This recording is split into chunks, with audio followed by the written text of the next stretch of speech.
Hello and welcome to the Hollywood Outsider Podcast. What you're about to listen to is the original pilot for our podcast, spun off from the official Thread podcast. So while you might hear some references to a different podcast, this is the actual pilot for our show. If you have any questions or concerns, please make sure to send them to HollywoodOutsider@comcast.net. Hope you enjoy.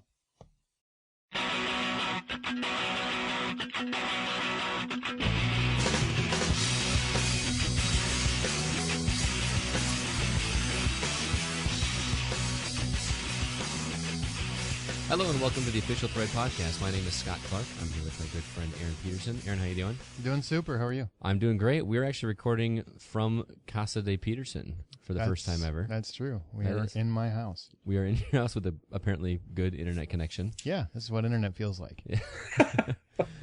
We tried to do this last night, but and my wife is half naked upstairs right now as we're doing this. I'm so glad that I bet she's glad that apparently it makes Scott pretty happy that she's running around half naked. Happy in pants. We have a little bonus episode for you guys today. Obviously, the official Thread podcast so far has been all about video games, and we're doing a little bit of a sidestep here to talk about movies. Aaron, for those of you that don't know, used to run a website called HollywoodOutsider.net where he did movie reviews and posts and that kind of thing. And he's looking at he's kind of picked that up again with Facebook. And now that we've got the podcast up and running for official Thread, he's thinking about doing a podcast for Outsider.net or Hollywood Outsider as well. And so we're kind of doing a trial run here. So that said, we'd like to get some feedback from everybody. The same email address is officialthread@podcast.net at comcast.net. And we'd love to hear some feedback, what you liked, what you didn't like, and what we could do to make this better. So please send feedback after you listen to it, though. Yes, because it's pretty early to be calling and sending emails saying that sucks. It was like 4 minutes and nobody said anything. Well, we will, put the email address at the end as well. Okay. We do have two illustrious guests with us this time as well.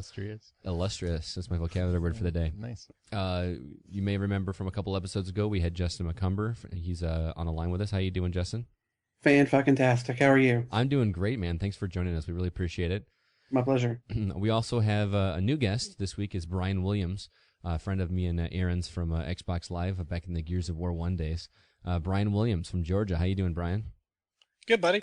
Thanks for having me. Hey, not a problem. Thanks so much for coming. We really appreciate it. We already heard from Justin a little bit a couple weeks ago about his writing and his work and that kind of thing. But Brian, why don't you tell us a little bit about yourself? What do you do? And legally, we don't want to hear about anything that is under investigation or the FBI is still looking into it. Well, it's a much shorter list then. Yeah. Absolutely. Basically just, I'm an insurance adjuster and, I didn't know that. Yeah. I knew that. So, when you wreck your car, I'm the guy that has to haggle with the, basically with you in the body shop. So, so you're like the guy on Fight Club that said, if A plus B plus C is X, and if X is greater than the cost of a recall, we don't do one. Is that you? Well, I don't write the policies. I just handle it after you fuck up. Played Fight Club with your car. Basically. Oh, okay. Gotcha. That's pretty funny. Go ahead. I didn't mean to interrupt you. No, man, that's really about it. I live down here in South Georgia and just about, into Florida. We're so far south. What are your hobbies outside of like Nightstick and the Colored Folk? Oh, God. Oh, man. Let's see here. Xbox, just recently, or actually about to start jumping into kayaking. So really? Oh, yeah. Here's one thing I'd like to hear about. Just real quick. Tell everybody what you just did. Your little trip. Yeah, I went to a little place called Alaska. Oh, wow. Where's Sarah Palin? She shoots moose from helicopters there. She does. Yes, and I tried to get one of those type of trips, but it was all booked up. So nice. So no, we went for a week-long cruise. Did a few excursions. That's kind of where I got the kayaking bug. Nice. And it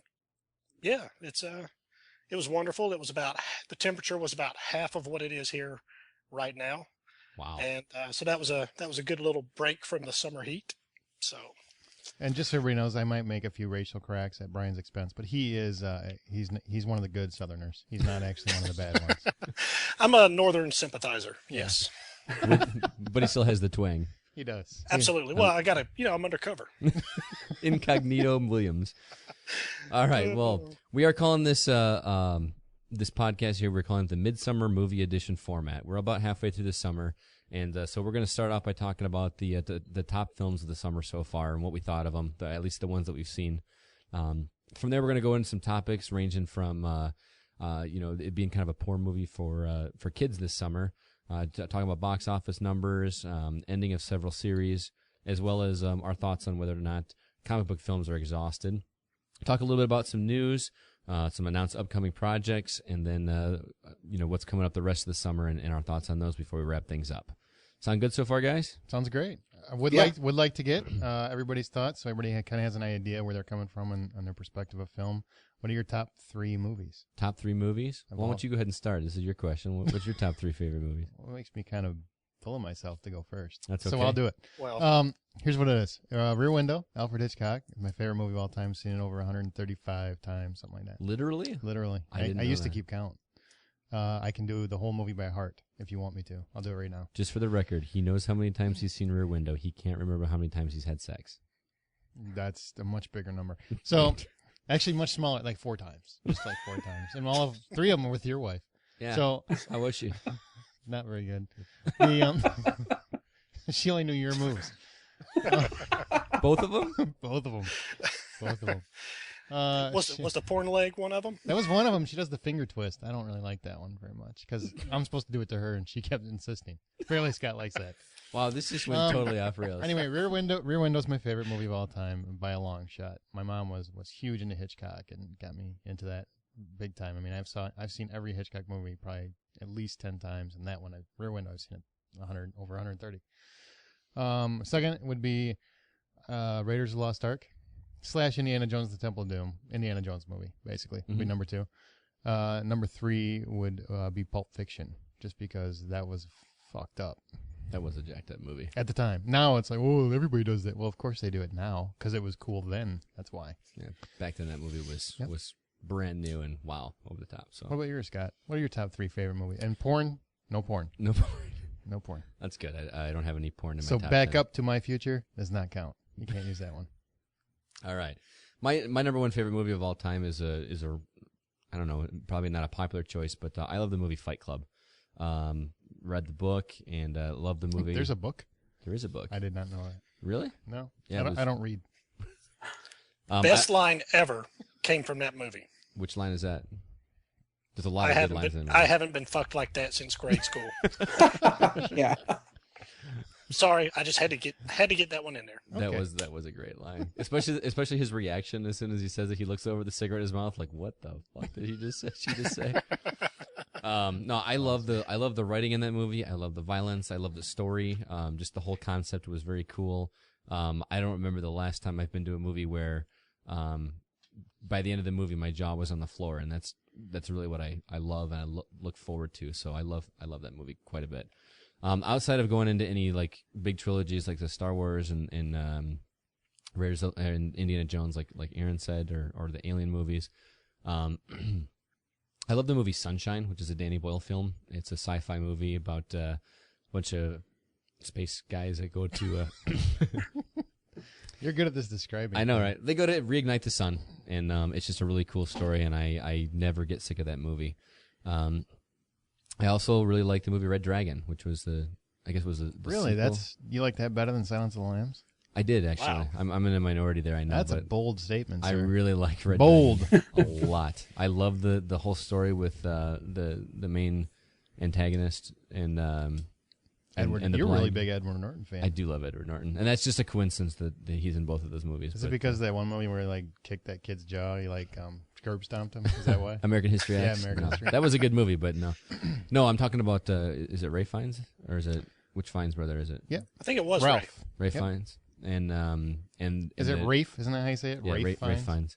Rafe and Fiennes. and the girl, the blind girl. I just love that whole relationship between them. That story just was so freaking cool to me. So. Did you ever see Manhunter? Just curious. I did, and I saw it after I saw Red Dragon. Yeah, that won't work. And I was such a huge Ed Norton fan at the time because of Fight Club and some other movies that it didn't work with me as well. Although there were some scenes in it that I appreciated better than how they were done in Red Dragon, if that makes sense. That makes sense. Like the scene when he's in the tree and he realized, that you sat here and watched him. I liked that version of it better than Ed Norton's version of it. But so those are my three. But I'm spending way too much time talking about some older movies. Justin, what are your top three movies? Well, my number one, which comes as a surprise to no one who knows me or who's been in my office, has to be Star Wars. Good choice. Came out when I was about 4.5 years old. Parents went and took us to see it at the drive-in, and I remember vividly just sitting on the roof of that car, seeing Vader come through that door with all those blaster bolts going, and movie changed my life for better or for worse. It made me who I am today. I mean, I'm a big sci-fi lover, and when it comes to my writing, it has been predominantly science fiction. I'm kind of branching out now into some horror stuff, but sci-fi runs through my veins because Star Wars was such a monumental movie when I was a kid. Second movie, it's a kind of a cliched answer, but I think cliches are cliches because they're true. Absolutely. And Casablanca is my second favorite. I watched it begrudgingly when I was about 18 or so and came away just blown away by how good it was. I mean, Bogart's performance was nothing short of stellar. And the whole film, it's the most quoted movie ever, and that's for a reason. Mm-hmm. Absolutely adore it. It's And fantastic. third, movie. yeah, it's 60 years old now, and it still holds up. Really? Still holds up. That's pretty. Have you ever seen it, Scott? I haven't actually. Not to cut you Oh, off, Justin. boo. Well, let me tell you the story why I haven't seen it. Part of this generation. Back when I started getting into film, and I decided, well, I'm going to start watching all the old classic movies, get caught up, all the ones I've missed. I started with the AFI Top 100 and started with Citizen Kane, and I freaking hated it. I was bored to tears, and Casablanca was... Rosebud. Yeah. And Great. Casablanca Spoiler. Casablanca was number 2, and I just never got to it because I was like done with watching older movies and never got around to it. But hearing you say that, Justin, and from what Aaron has told me about it, I guess I need to see it. So if anybody out there wants to watch it, hasn't seen it, I'd love to watch it if anyone wants to watch it with me. So Okay, that just sounded so sad. I know. That was sad and creepy. Yes. Please watch If the movie with anybody, me. especially you little teenager that might be listening, I you don't want like- to watch this I with don't me? like to watch movies by myself. I'm weird that way. I don't know. I like to enjoy a movie with a friend. Especially so. not Casablanca. You want somebody that can hold you. So I'll watch it with you. Justin, what's your third movie, man? I'm Just sorry to hold cut you off. the way Rick held Elsa. Exactly. Gotta have that. Absolutely. No offense to Citizen Kane, but I think Casablanca is an entirely different breed of film. It's very smooth. It's very snappy. I mean, it's about wildly interesting characters doing really interesting things, and there's a reason it's my number 2 film of all time. But number 3 has to be Eternal Sunshine of the Spotless Mind. It's crazy. The writing. Charlie Kaufman wrote it. Brilliant. Jim Carrey's performance. Kate Winslet, just spot on. He should have got an Oscar nomination for that, honestly. I don't know why. He should, and it's just one of those movies that it engages every part of your mind, and it's such an emotional story. I mean, who can't relate to a guy or a person having their heart broken and wanting to just get rid of all of those memories that rise up constantly and break your heart all over again. But the beautiful part of the movie showing you that by getting rid of those things, you're also getting rid of parts of yourself. And even though those memories may hurt, they're still a part of you. And just wanting to then hold on to those memories, it's beautiful. And I cannot watch it enough. It's a very sweet movie, by far. Absolutely. And Kate Winslet's a huge crush for me. So Really? any movie she's in, I'll watch. Especially in Titanic when she takes her shirt off. Ah, Sorry. yeah, Sorry. yeah. I need yeah. a moment. All right. Well, thanks. We haven't talked to Brian yet. No. Brian, what are your top 3 favorite movies? I'm going to steal one of Justin's, Casablanca. I won't spend too much time on it, but that's my number 1 of all time by far. Well, It if it's on two people's list, then Scott definitely needs to watch it. Yeah, Absolutely. It's gonna. happen. There's that and Half-Life. there's comedy in it. There's action. The witty banter between Rick and really just about every character in the movie. He's such a cool character that you can't help but want to be him. And it's just all around. It's just all around a great movie. And like I said, it's just, to me, by far is the number one movie of all time. And number two is really a Godfather 1, Godfather 2. Take your pick. Not, but definitely not Godfather 3. Is that what you're saying? Exactly. Yeah. Exactly. Good call. You know, I will watch it if I want to do, a marathon because I'm kind of anal and want to Just to end with a just kick do to the yeah, nuts. exactly. I just want to go through the whole thing, but that's just not because I really like it. It's just, okay. What the hell was that? What was that? Nobody wants to own up to it. Yeah, nobody's owning up to that, are they? All right, go ahead. Last one is the Lord of the Rings trilogy. It's that was just all around just a really great series. Because you're a big fan of walking. Yes. Exactly. Was that a Clerks I really 2 like reference? walking over Yep. mountains and A hill, a hill, a hill. so It's always funny. I don't care who you are. That's funny. Okay. Go ahead. I'm sorry to take your thunder. Lord of the Rings is a fantastical walk movie. It is. yeah, and even the on DVD and Blu-ray that came out with the extended versions, and it just added so much more to it. So it just a lot more depth to the characters and all that kind of stuff. So that would kind of be my 3, even though it's a little more than 3. No, that's all right. I think It's dead on. Yep. good. I enjoyed the Lord of the Rings a lot, and I'm seriously, I got to watch Casablanca now. So, all right. Well, thanks for sharing, guys. That really helped our listeners get an idea of what films you guys like. So we're gonna go ahead and move right into the top films of the summer so far. Our impressions. We're basically gonna run down the big films of the summer, say what we liked, what we didn't like, talk about some box office numbers, and basically share with each other what our favorite film of the summer was so far. So I'm going to go ahead and hand this off to Aaron. This is kind of his baby, so why don't you go ahead and take it, man. Okay. Summer basically starts at the end of April, early May. It doesn't really start in June anymore. Mm-hmm. So tons of titles have come out since then. The majority actually have been pretty successful. My first thing is I kind of want to just like hit some of the big ones that are out, just to let everybody know like these are some of the ones that have been out so far. Transformers came out, Transformers 3, Hangover 2, Pirates of the Caribbean, On Stranger Tides, Fast 5, Thor, Harry Potter just came out, had the biggest weekend ever. Out of all the movies that are out or have been out this far, what are you guys' favorite so far? Like what's the one that was either the most fun or your favorite movie? I'll go first. Okay. If you would have asked me this question yesterday, I would have said Harry Potter and the Deathly Hallows Part 2. I think technically I did ask you yesterday. Asking it again today, fucking Captain America. Really? Oh, is it you that saw good? it? Oh, I God. fucking enjoyed it from beginning to end. Chris Evans, Does he own Captain America, Steve Rogers, it's spot on. It's funny when it needs to be funny, dramatic when it needs to be dramatic. The CG, I never really felt taken out of things.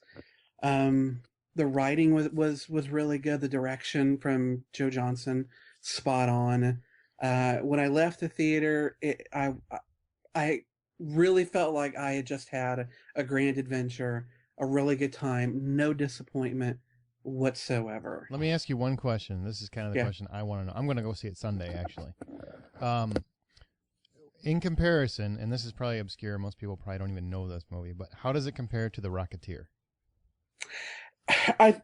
In feeling, and because it's the same director, but it's also very similar in scope. In sheer exhilaration, I think The Rocketeer probably edges up a little bit, if only because those kinds of high-flying acrobatics are that exhilarating. But, he's aged since then, he's matured, and I think he just had a defter hand at the wheel when he was directing this one. It was so much fun. Now, I didn't see the 3D version. I've now decided that I'm going to refuse to see any 3D movie that was not filmed in 3D. Good. If they're doing post-processing shit, I don't want to see it. So I saw it in 2D, but it was just so much fun. And one of the things that I really liked about it is that even though it was Captain America's movie, he wasn't the only hero. His Howling Commandos, or whatever they're called, the soldiers that go with him, they all get screen time. They get to be heroes too, and it feels like almost like a team movie, kind of. But it was fun, It's so like much fun, and I cannot wait to go see it again. Like a teen movie, like Captain America Glee? No, not teen, a team. Oh, Team. Okay, that's better. Yeah. That's better. No, it's not Glee. That's awesome. Chris Evans like broke into like the Star Spangled Banner. I get No sparkling vampires present. It was quite good. I was already sold on the movie, but now I'm even more amped. I'm actually gonna go see this on an IMAX next week. I'm gonna go see it. I've actually heard that. No, to repeat what I said earlier, Deathly Hallows 2, Harry Potter Part 2, the finale had the biggest opening weekend of all time, $169 million. Yeah. And they were saying that it was going to take this weekend too. Captain America would come up quite short of it. Now they're actually saying because of the tracking, the reviews, and everything else, it might actually catch up to Harry Potter. It might beat it. There's a possibility it might beat it. Wow. I will Which tell would you mean guys, that Harry Potter would take a significant drop, like serious drop. Harry Potter was good, and yesterday when we did our first version of this, I explained why. It's quite good. With Captain America, though, let me tell you, we all know that at the end of these Marvel movies, you have to wait through the credits. Right. Because there's always Right. some little stinger at the end. Well, at the end of this one, there's not so much a stinger for Cap, but it's more of a teaser trailer for the Avengers. I know. I want to. I saw the shitty version on the internet, but I want to see the real deal. Oh, it's good because you see some of the footage, and I mean, the fact alone that Joss Whedon wrote and directed it has got my movie boner just poking through my desk. And for those that don't I'm know, a huge Joss Whedon I fan. am huge. I am looking at Joss Whedon's poster on my wall right now. If I could make sweet love to the man, I probably would.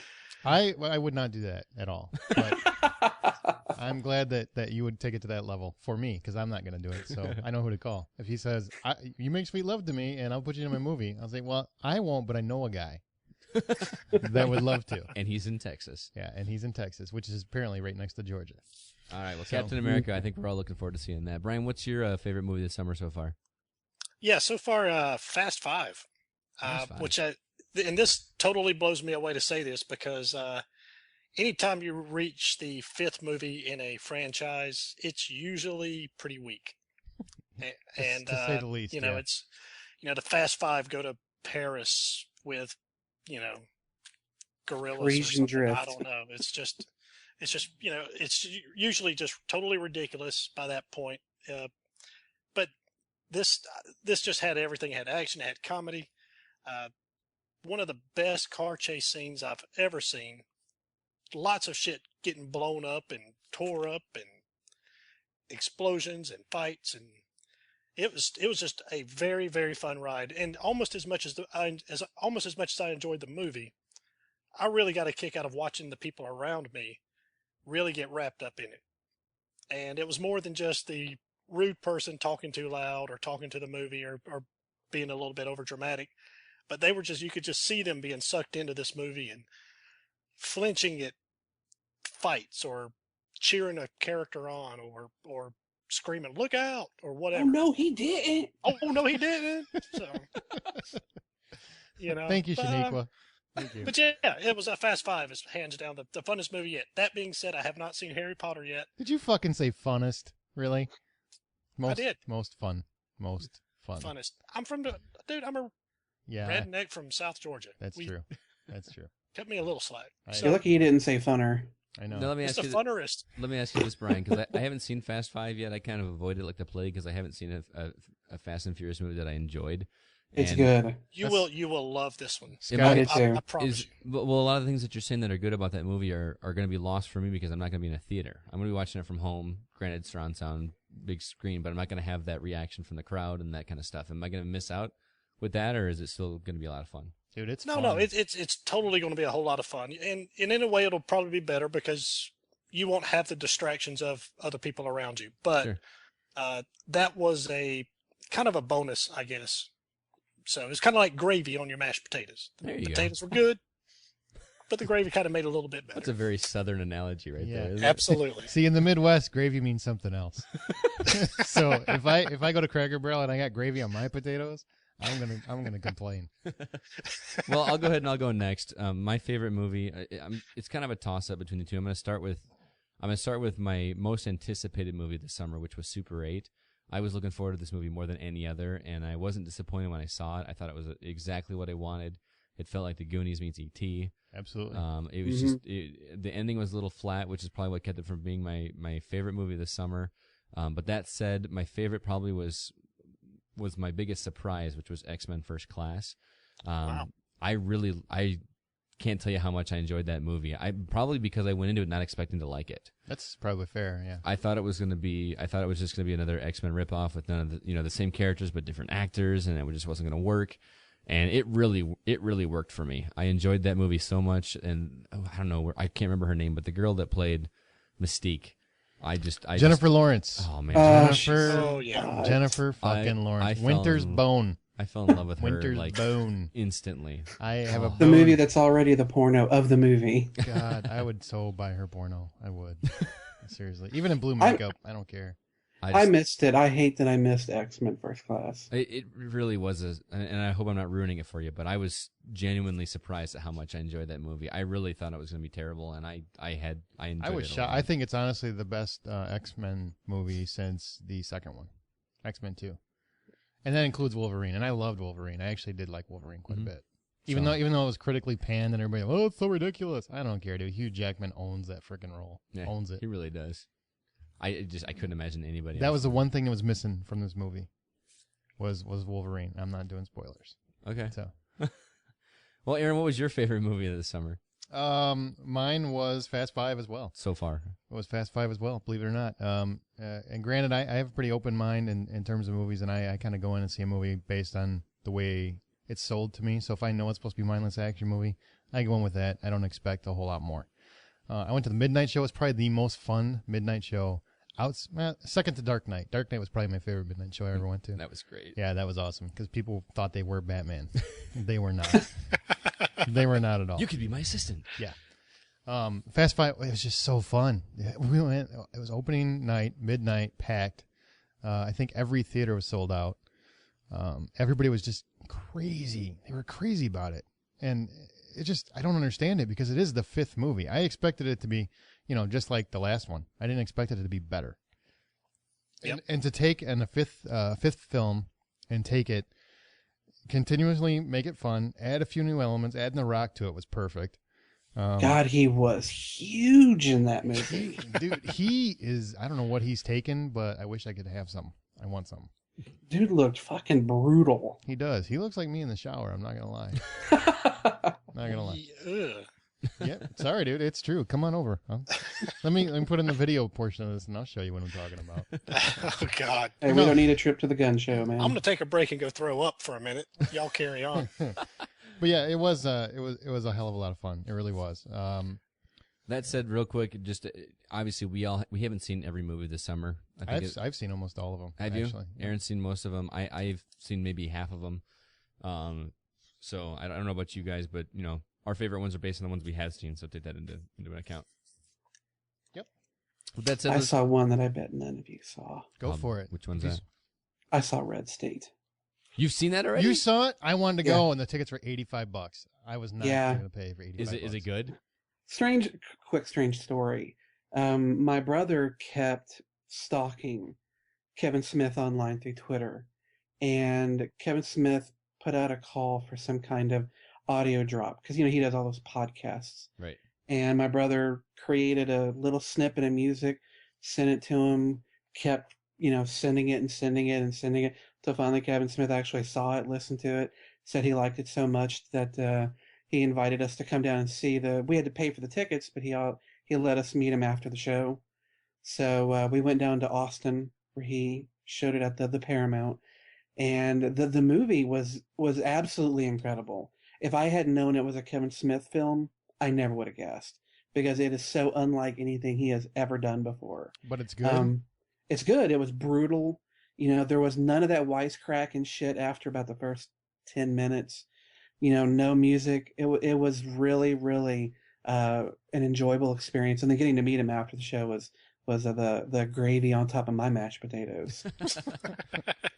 So for those that aren't familiar, because this is maybe a lesser known movie for those that aren't huge Kevin Smith fans, Kevin Smith of Clerks and Chasing Amy and Mallrats fame is doing. This is his first horror It's his flick, first right? horror movie. Yeah. Which Yeah. is kind of a huge departure from everything else he's done. And Justin, what's I mean, I know He's doing the viral marketing. I mean, he's marketing everything himself. He's actually raising the money himself. He's releasing the movie himself. He's doing everything internally. He's not actually going through the Weinstein brothers like he normally does. Okay, what's the reason for that? Just I don't know. He actually was gonna sell the rights and then have it distributed, but I think he wants to see if he can do better than the studios because of Zach and Miri Make a Porno. He felt they really dropped the ball on that one, so he that wasn't decided. going to hit a mass market. That movie. Well, it was a dumbass title. Yeah. Don't put porno in the fucking title, retard. And unfortunately, as much as I love Kevin Smith, he refuses to admit when it's his fault. He's one of those. I mean, I love him, but he doesn't. He's never at fault. Yeah. And he does. Well, no, I've heard him on his podcast. He admits that having porno in the title worked against him, but he's just that type that even though he knows it worked against him, he loved the title so much he had to use it. Yeah, but he knows that directly impacted the take on the movie. But it's, I think, between Zack and Miri not doing as well as it should have, and I love that movie. I think it's almost my favorite Kevin Smith comedy next to Clerks. Mm-hmm. But between that and the experience he had with Cop Out, I think both one of those things. the worst movies I've seen in a long time. Yeah, it's a bad film, and then when you hear him talk about the experience of working with Bruce Willis, especially, really just seemed like it sucked all of the joy that he had from movie making out of him. And so when he made Red State, he wanted to make it on his own terms with money that he raised. And when he went to distribute it, he decided he wanted to distribute it himself, that he didn't want to go through the whole system where they have to spend, $20 million to advertise a $5 million movie, and suddenly you're having to make, 60 million, 100 million, when really the movie didn't cost that much. And a lot of things went into it, but he went around the country showing it himself. I think he's going to continue to do so. But the movie it's a horror movie, like you said. It's about 3 young guys in high school who go on the internet, set up a little rendezvous with a woman of ill repute, and some bad shit happens. I want to see it. It comes out in October. Yeah, I'm stoked. I will definitely be there. So It is good. And there's a part, I will not spoil it, but there's a part at the end when something happens. The whole audience, we were just looking at each other like, what the fuck?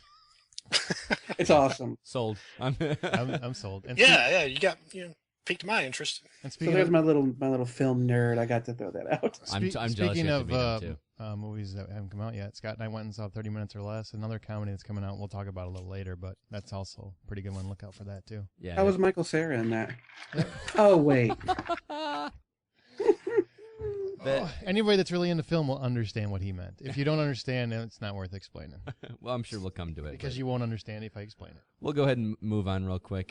Talk about some of the topics that Aaron has listed out. Did you know Jesse Eisenberg was in Scott Pilgrim? I'm just saying. Nobody confuses that for some reason. That's a good film, too. Oh, It is. Well, basically, the top movies so far this summer are Transformers: Dark of the Moon. Anybody see it? I saw it. Loved it. I'm much going better. I'm going to be seeing it. But If have if not you yet. didn't like part 2, I promise you it's redeemable. It's mental cotton candy, and it is so good. It is very good. Number 2 so far, Harry Potter and the Deathly Hallows Part 2. Loved it. Great ending. Could have been a little better, but I thought it was pretty good. Mm-hmm. Number 3, Hangover Part 2. I thought it was the exact same movie, but I Have a Demon in Me will live with me for a long time. Bradley Cooper's a man crush for me. I love Bradley Cooper. He's so pretty. He is I very thought pretty. it sucked. Did you see it? Hangover 2? Yeah. You didn't like it? Why do It's- you hate fun? Well, here's the thing.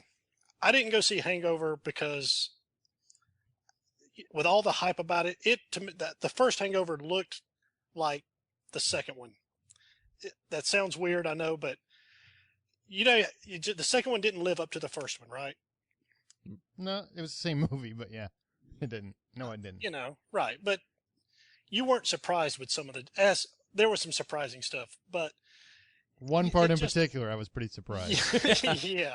I think we all were. I'll never look at Ori on a rug again. The same. But That's awesome. yeah, maybe suck is a bad word to describe it, but Disappointed? yeah, I was. I'm I wish I would have spent that $20 on something else, and All right. caught it on video. So Him and his wife, 2 tickets. It's $10. Yeah. You don't pay for your wife apparently, so you just make her sit there at the counter until you're done. That was a great movie, babe. Bedtime. you missed out on a good time, honey. Let's see what else. Pirates of the Caribbean on Stranger Tides. That was number whatever 3, 4. My wife told me to wait for DVD for that one. Believe it or not. I actually thought it was pretty fun. It Yeah. wasn't great, but it was fun. And my wife loves Pirates of the Biggest Caribbean. movie worldwide so far this year. Oh, really? Over $1 billion. Yeah. $1 billion for that shit. Wow. They could have Yeah, saved their I'm- money on that one too. I missed that one, and I regret that one too because I'm one of those few people out there that actually like the second and third one. Mm-hmm. Oh, I thought all 3 films were Oh, a I lot liked of fun. all 3 of the first ones. This just everything was wrapped up with those first 3. They should have left it alone. You know, it's you just got this little dangling participle now. It just you like that it was closed, that it was done. That you could go back and Absolutely, say, absolutely. all right, it's all done. And now you've got like this extra you piece. always leave them wanting more. You know, and with this, it's just kind of like, it was entertaining, but unnecessary. But on the flip side, if I go see a horror, I want to get all my money's worth. You know what I'm saying? I don't want to Yeah, I don't want to leave wanting more. I want to be spent. Yeah, but even though you pay for that hour, when you're done in the first 4 minutes, you're done. You So- are a dick. Okay. Moving on. Moving on to the next part. Let's No. Let's talk about Bridesmaids. You want to talk about Bridesmaids? Yeah, that was a big surprise for me Why was it a big surprise? for because you? I didn't think I was gonna like it. Bridesmaids was the biggest surprise hit of the summer, by the way. Seriously, that Biggest Everybody knows surprise- women aren't funny. It is. I'm putting that on a T-shirt, and I'm putting Justin McCumber underneath it with your home address and phone number. No, I went to see this movie. My wife went and saw this movie with her friends, and she just raved and raved about how funny this movie was.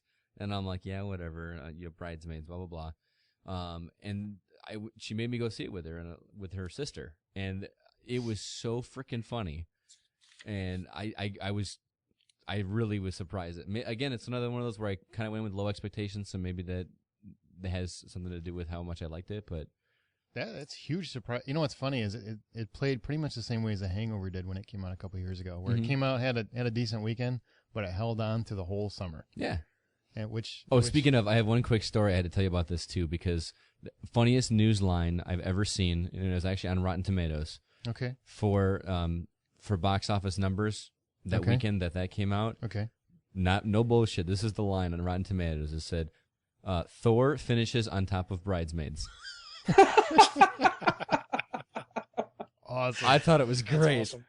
And it had to be on purpose because God, that was funny. I laughed so hard when I heard that. It was actually brought up on Wait Don't Tell Me. They Oh, actually wow. brought it up. That's how I thought it was hilarious. That's funny. That's really funny.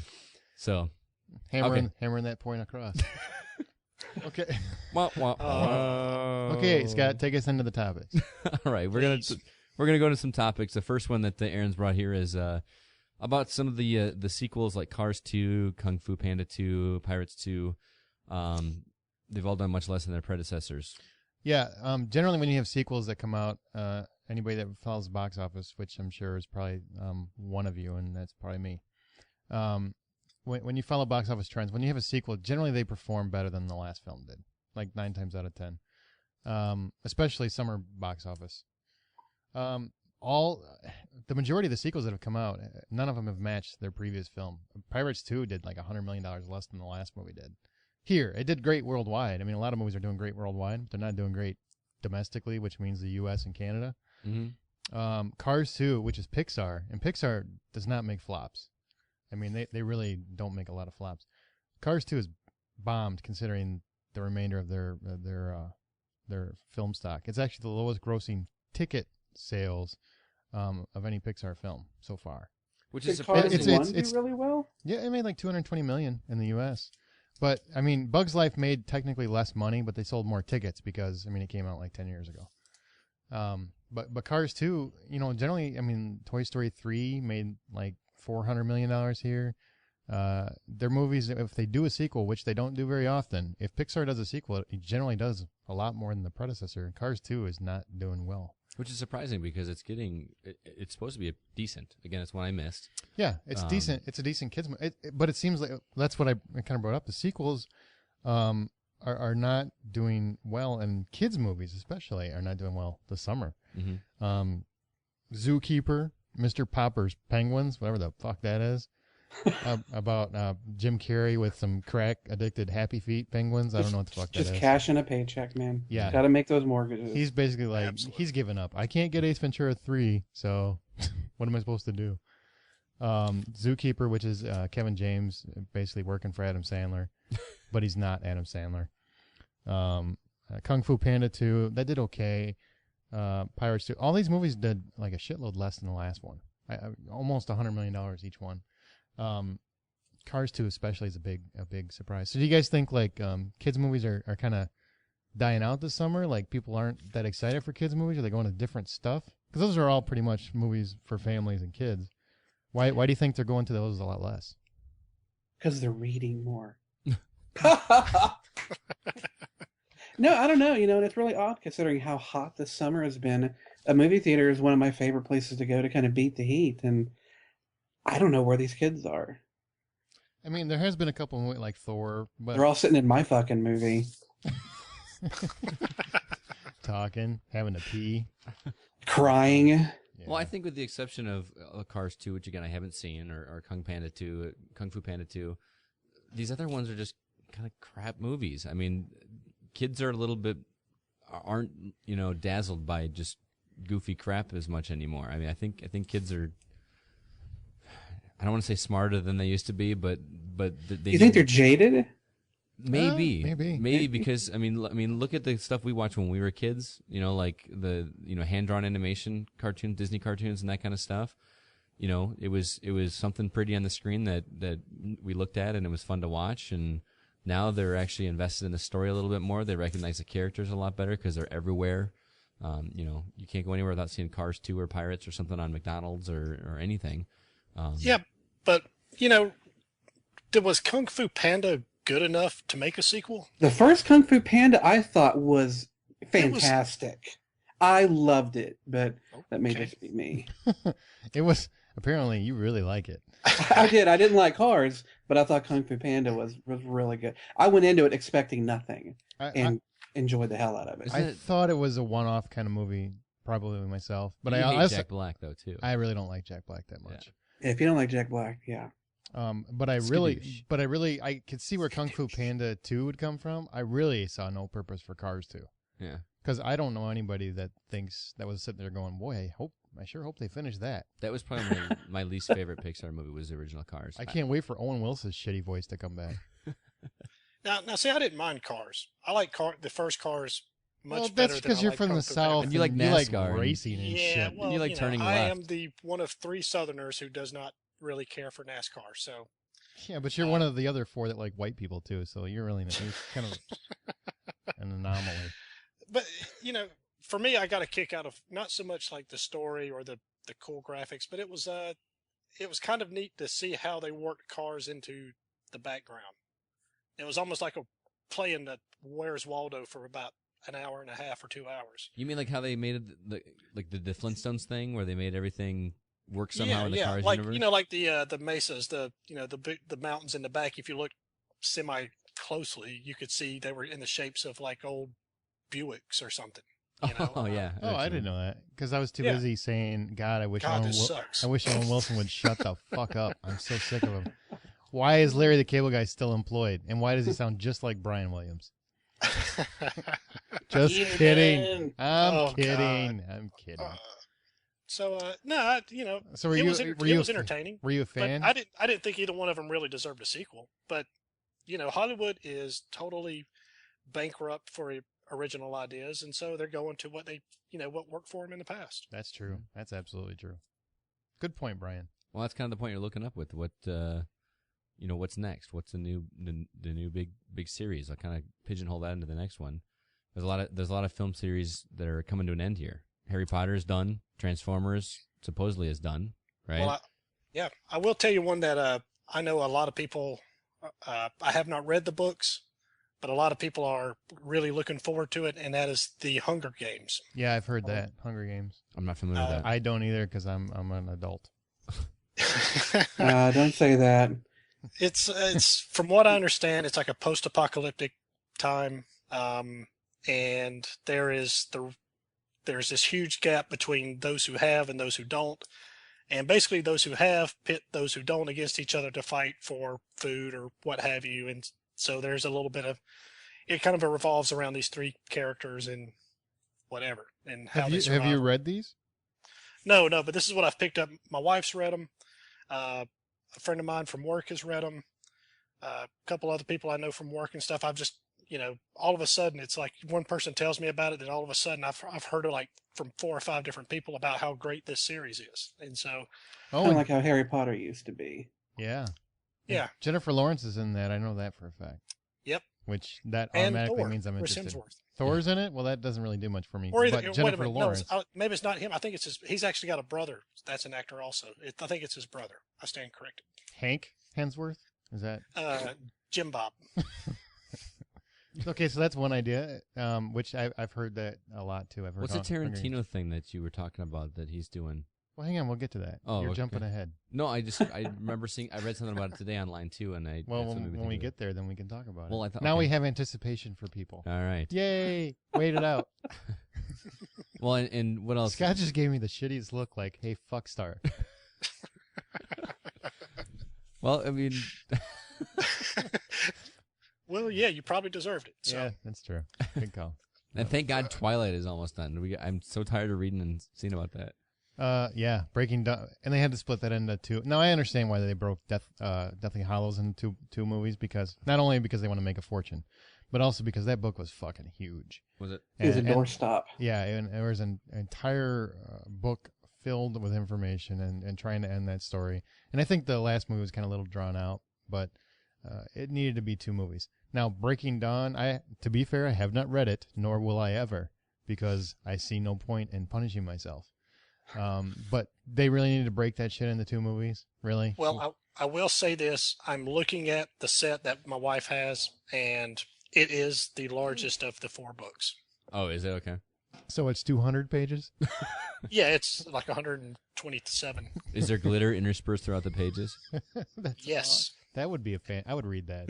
It'd be so shiny. I actually And have. it- My and wife's it a fan of sure that is. series. So, I actually have Every teenage girl and MILF is a fan of that one. Well, actually, not even MILF. When people that think they're MILFs, they're generally not. really MILFs. if you want to call it a bet or maybe a dare with a girl that I used to work with at Landstar actually, Mm-hmm. that is obsessed with Twilight, and I've only seen the first movie and just hated it, and I just gave up after that.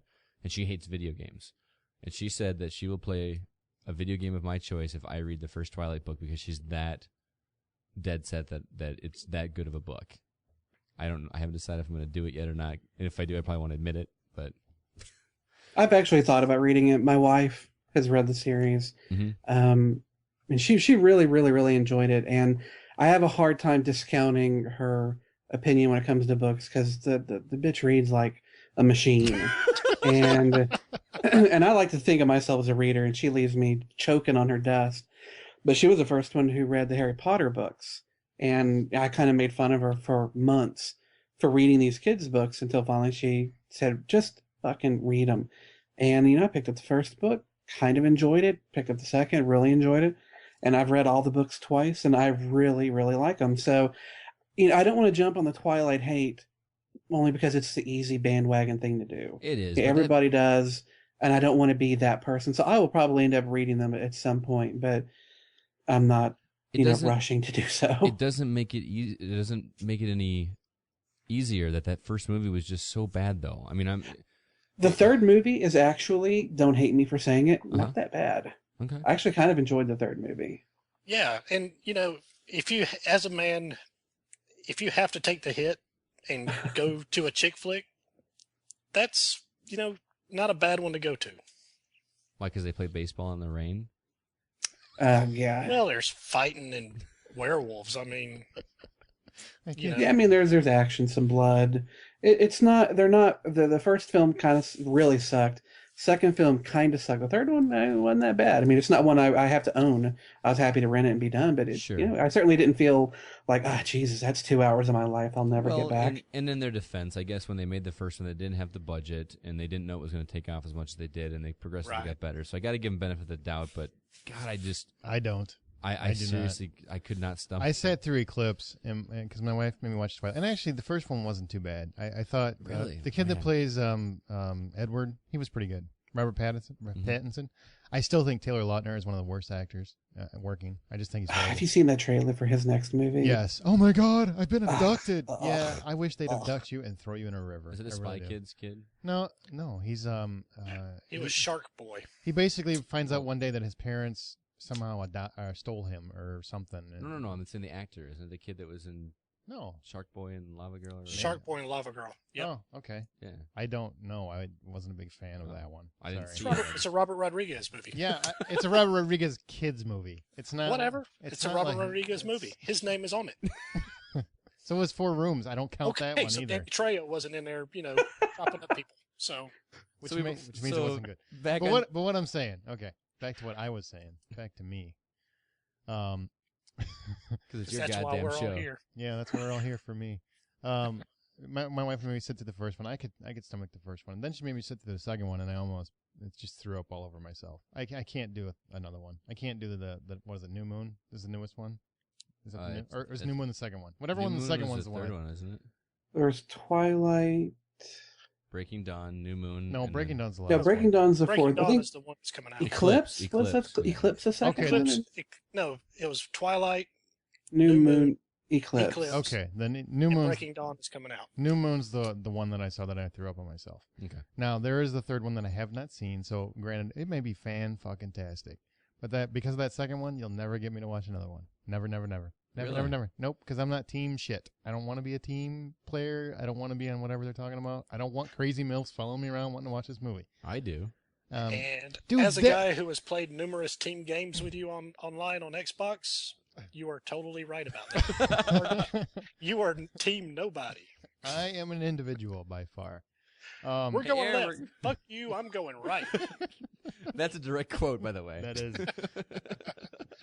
That is a direct quote. No, and the sad part is, if you ever got we went to the theater, and I gotta be quiet because she's in the house. So, okay, we go to the theater, and I'm half excited because I'm like, oh, there's gonna be tons of milfs there. That'll be sweet. I don't mind watching this, so I can eye candy.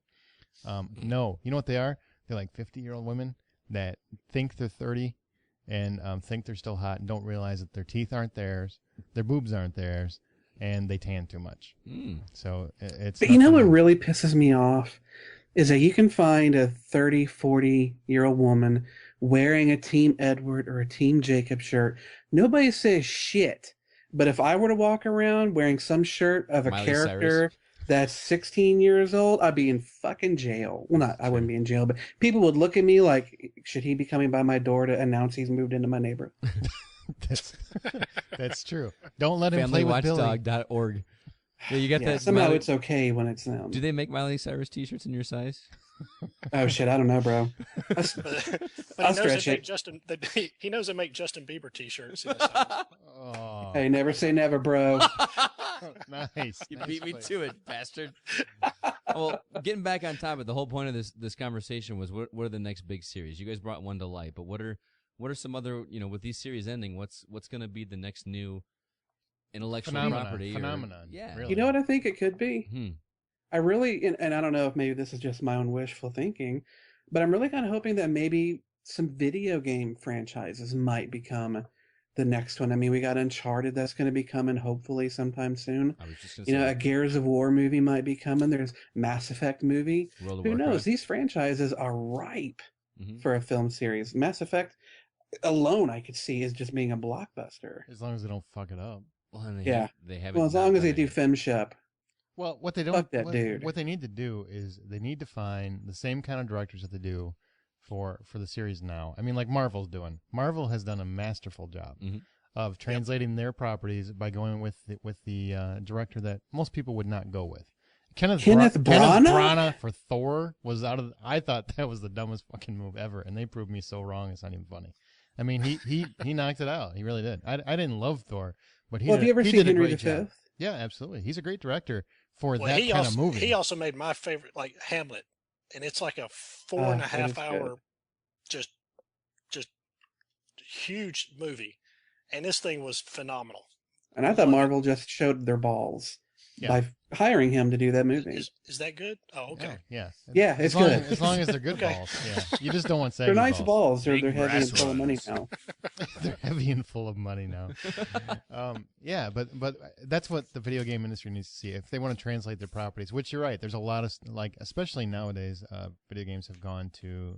I mean, it kind of fits your podcast, but a lot of video games are going toward heavier story. They actually have a story now. So they could translate that if they took the direction similar to Marvel, which is they take the reins and they say, no, we want this to go this way, Mr. Studio. Stop trying to fuck up our movie. This is how it should translate to the medium. They've done a great job. Marvel has done a great job. Whoever runs that studio, and I don't mean the main guy, Avi, or whatever, Ari. I mean like the actual people that do the daily work that make those decisions. They need to find similar people and get them involved in, whoever. Well, maybe the news surrounding the Uncharted movie is a light at the end of the tunnel because it has changed hands now twice. And talking about different actors and that kind of thing. We still don't know a whole lot about that, but maybe this will be the catalyst to bring video game stories to As long as mainstream. Mark Wahlberg ain't playing Drake, I'll be happy. And from the rumor mill going around now that maybe Bradley Cooper might be brought into it, considering the new director they've got for it, who did Limitless with Bradley Cooper. I mean, Bradley Cooper does not look like Nathan Drake, but when it comes to acting, I like Bradley Cooper. I like what he's done. I think he could do a good job. But, when Gore Verbinski was signed to do BioShock, I thought that was some of the most brilliant hiring I'd ever heard because, as I said, I love the Pirates of the Caribbean movie.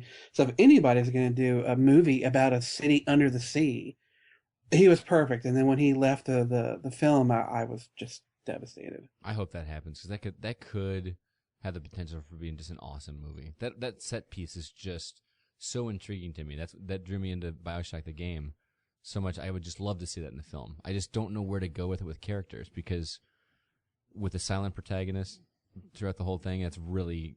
I mean, look at like Doom. It just doesn't work. Yeah, it's really hard to translate. You You know what really I mean? got to get a team like Marvel. Yeah. Yeah. So yeah, maybe video games could be the next. What do big... you guys think? Do you think they're going to make another Transformers movie without Michael Bay? Because he's done. He said I'm not going to do it. But do you think they're going to make another one? He doesn't like money apparently. I think he's okay. I think he I wants, don't know. I think he It'll wants be to- a while. It'll be a long time before another one comes out. But I can see it. I can see another one coming out sometime. Yeah, this one 10 did years, did pretty 10 years, good. 15 years. It's going to finish with about 350 million here and probably close to $1 billion worldwide. You know so. what I'd like to see in the next Transformers movie is Transformers like we experienced the cartoon when we were kids, where it's not on Earth. It's just back on the I'm home telling planet. you and Mike have both said this, and I'm telling you that would never work in a real movie. People want to see people. You have to have something to root for. Mainstream, yes. You've got to be able to. You've got to be able to connect with it in some way. Yeah. Scotty, you remind me of when I used to say that my dream Predator movie had no fucking humans in it. It was just all predators on some hunt or fighting amongst each other, but not one fucking human being in it. Yeah, I think that would be an awesome movie, but nobody would see it. yeah, that's the problem. And I really liked Nope. the last Predator movie, actually. I thought it was pretty good. I Adrian did Brody too. surprised the shit out of me. I love freaking Yes. Lawrence Fishburne in that movie. He was awesome. That might have been my favorite role from him since Morpheus. It was short role, but God, I loved him in that movie.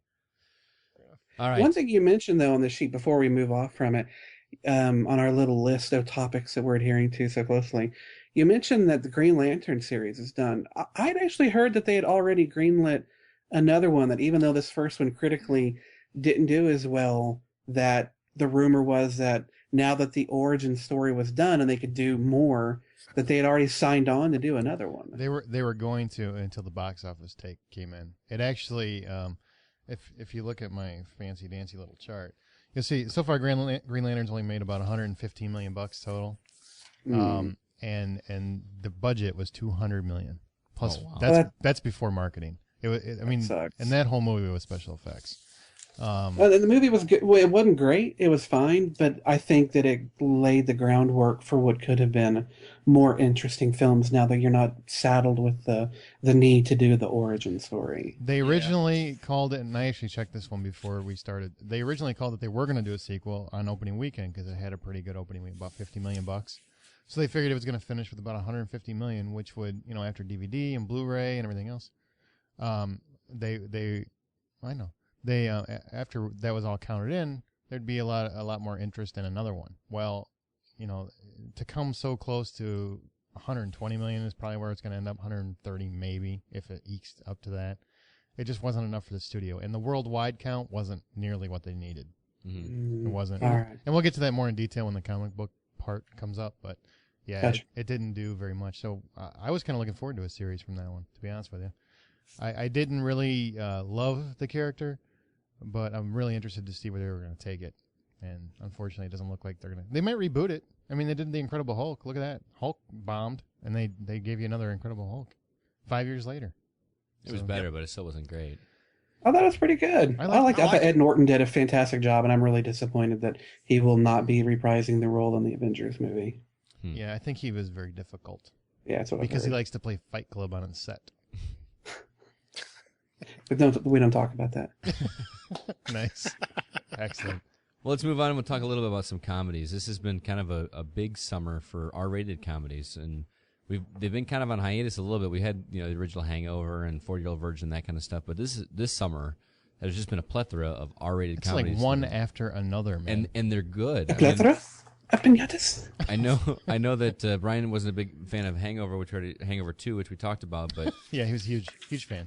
Bad Teacher, Horrible Bosses, Change Up, which is coming up here, as well as 30 Seconds or Less, which, by the way, deserves its R rating and then some. Yeah, it does. Big time. And God, they said some stuff in that movie that I couldn't believe they got away with.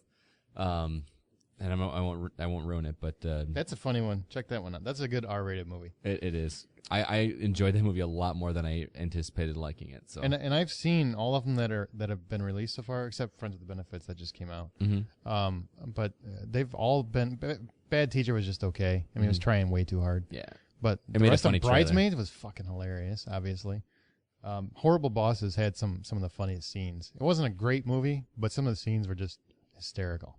So is this are we turning a corner with this this genre, if you want I to call hope so. I'm so sick. I mean, I love Adam Sandler, but I'm sick of seeing just his movies every summer. Yeah. You know what I mean? Yeah. By the way, speaking of Adam Sandler, I saw a trailer and I couldn't tell if it was real or not. That Jack and Jill. Is that a joke or is that for real? No, it's real. That What you is haven't it? seen this movie where he plays himself and he plays his twin sister? No, Dude, I heard it he was making. It's like Eddie Murphy didn't already cover this ground well enough. Now you've got to go ahead and. Dude, it looks so bad. And in fact, if you know Kenpo from RT, look on if you're friends with him on Facebook, look at his page because he's got a video up. I don't remember what movie it was from, but some movie with George C. Scott where he's in the theater crying while he's watching whatever trailer is on. They cut that with the trailer from this Jack and Jill movie perfectly. It's so funny. You have to see it, but that movie looks so freaking terrible. Like Really? I'm just, like I'm a huge Sandler. Adam Sandler fan. Believe it or not, even though I know he's the same guy in every movie. But did you like he's, the I last like angry ones? comedy because it suits me. But did you like his more recent ones? Like, what's the one with the I like four old Grown Ups. guys? Grown Ups. I like and, Grown Ups. Yeah. Bedtime Stories. Is that the one where they got I- together at the Yeah. lake house or whatever? Yeah. Yeah, that was good. I mean, the one thing I will say about Adam Sandler, you know what you're getting when you go see his movies. I didn't like Bedtime Stories. I thought that was, but that was Yeah, more but of then you see something like Punch Drunk Love, where, like Jim Carrey did with Eternal Sunshine, you give him a role that really lets them be better, and you're like, why don't you do that and just more? I will tell you, just go with it. Is that the one? Just go with it. Yeah, with That was fucking hysterical. I don't Really? care. I You're the love. I first thought one that I've was heard. funny. Which one's that? that's the one with Jennifer Aniston. Just go with it, where he's trying to pick up where he. Oh, because right. he's We're married. trying That to one, pick that up one was funny. the hot blonde. Yeah, okay. Yes, I would totally lie to get her too. I would. I'd like for her to be my boss at the dentist office, but Oh God, that was so good. Jennifer Aniston was phenomenal in that movie. She looks so hot. I need to go see that. I need to get caught up on some of these. And seriously, if she was sexually harassing me, I'd just give up. I just, really, look, honey, whatever you got to do. Whatever you got to do. Especially when you see his fiance. I'm like, really? What are you fighting for? Her best movie, Rockstar. Oh, God. I'm with you, brother. I'm with you. Love that Steel Dragon, bro. We all die young. Can we That's not right. sing on this podcast? I love that song. I've listened to that song like 20 times this week. Oh alone. yeah, I've got the Guarantee you. soundtrack. Oh, it's so good. Hair So metal is good. one of my things. You're the Anyway, one- so you're- are you guys happy that we're getting more R-rated comedies? Because it's not just catering to like teens and families now? Yeah, I thought back when American Pie, the first film, came out, and was such a huge breakout success, I thought, all right, here we go. This is going to help show studios R-rated, comedies can come back now from, their heyday. It didn't quite pan out the way I'd hoped, but unfortunately, to discuss the modern ones, I don't usually see comedies in the movie theater. If I'm going to pay the money that it costs to go to a theater, I need some big screen reason to be there. And laughter, I can do that just as well at home, but to see shit blowing up and planets filling your sky and all that, that's what I go to the theater for. Yeah, I agree. I don't like generally going to the movies for comedies. It's I want something big. I go to see the big screen. I want something big. I want explosions, planets, dragons, whatever. Adam Sandler tripping over a log or something is just as funny, on my it doesn't TV. lose anything in the translation. Right. So you're saying Right. as long as it's funny, you're happy.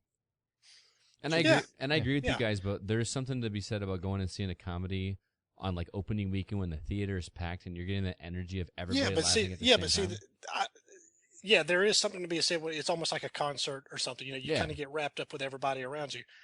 But the problem with that is 300 other people are laughing, and you're missing whatever the second and third jokes are that is playing off of that first one that everybody's laughing at. If I'm paying for $10 for a movie, yes, I can understand that. That's So- why I kind of miss the dollar theaters. Honestly, Really? Because Yeah. you miss going there on Link Day? I seriously I miss going to a cheap theater where it was packed and you didn't have to worry about being quiet. You could just go It have was a good. packed with people that couldn't afford babysitters. So it's packed with people that like to talk during the movie, get up, take phone calls. Homeless people peeing in the seats. But it was a $1, man. It was It was $1, and it was the worst people you could see a movie with. I must Hey, have. Yeah, I had- can't wait expect to a see little this. fee Me when you're neither. paying $1. I must not have had. I must have had a better experience than you did. but- From my experience, with comedies, people tend to discuss things more around you. It just seems to be, I don't know, maybe Yeah, it's just I see what you're down saying. here. Like, oh, But that people was tend- so people- funny. Yeah, and people they don't feel like you have to pay as much attention, so they're talking about, Mary Ellen that's, hosing the, water boy at work or something. Wow. All right. Well, let's go back around the horn a little bit. We talked about a little bit about comic book movies a little bit already, but what do you guys think? Are we running out of gas with these? I know we're kind of culminating here to the Avengers movie eventually, but with Green Lantern and X-Men First Class not living quite up to expectations as far as the box office is concerned, have they run their course, or are we still going to see some more good from those? No, it's not even close to being done. Not Why- even close. Why do you say that?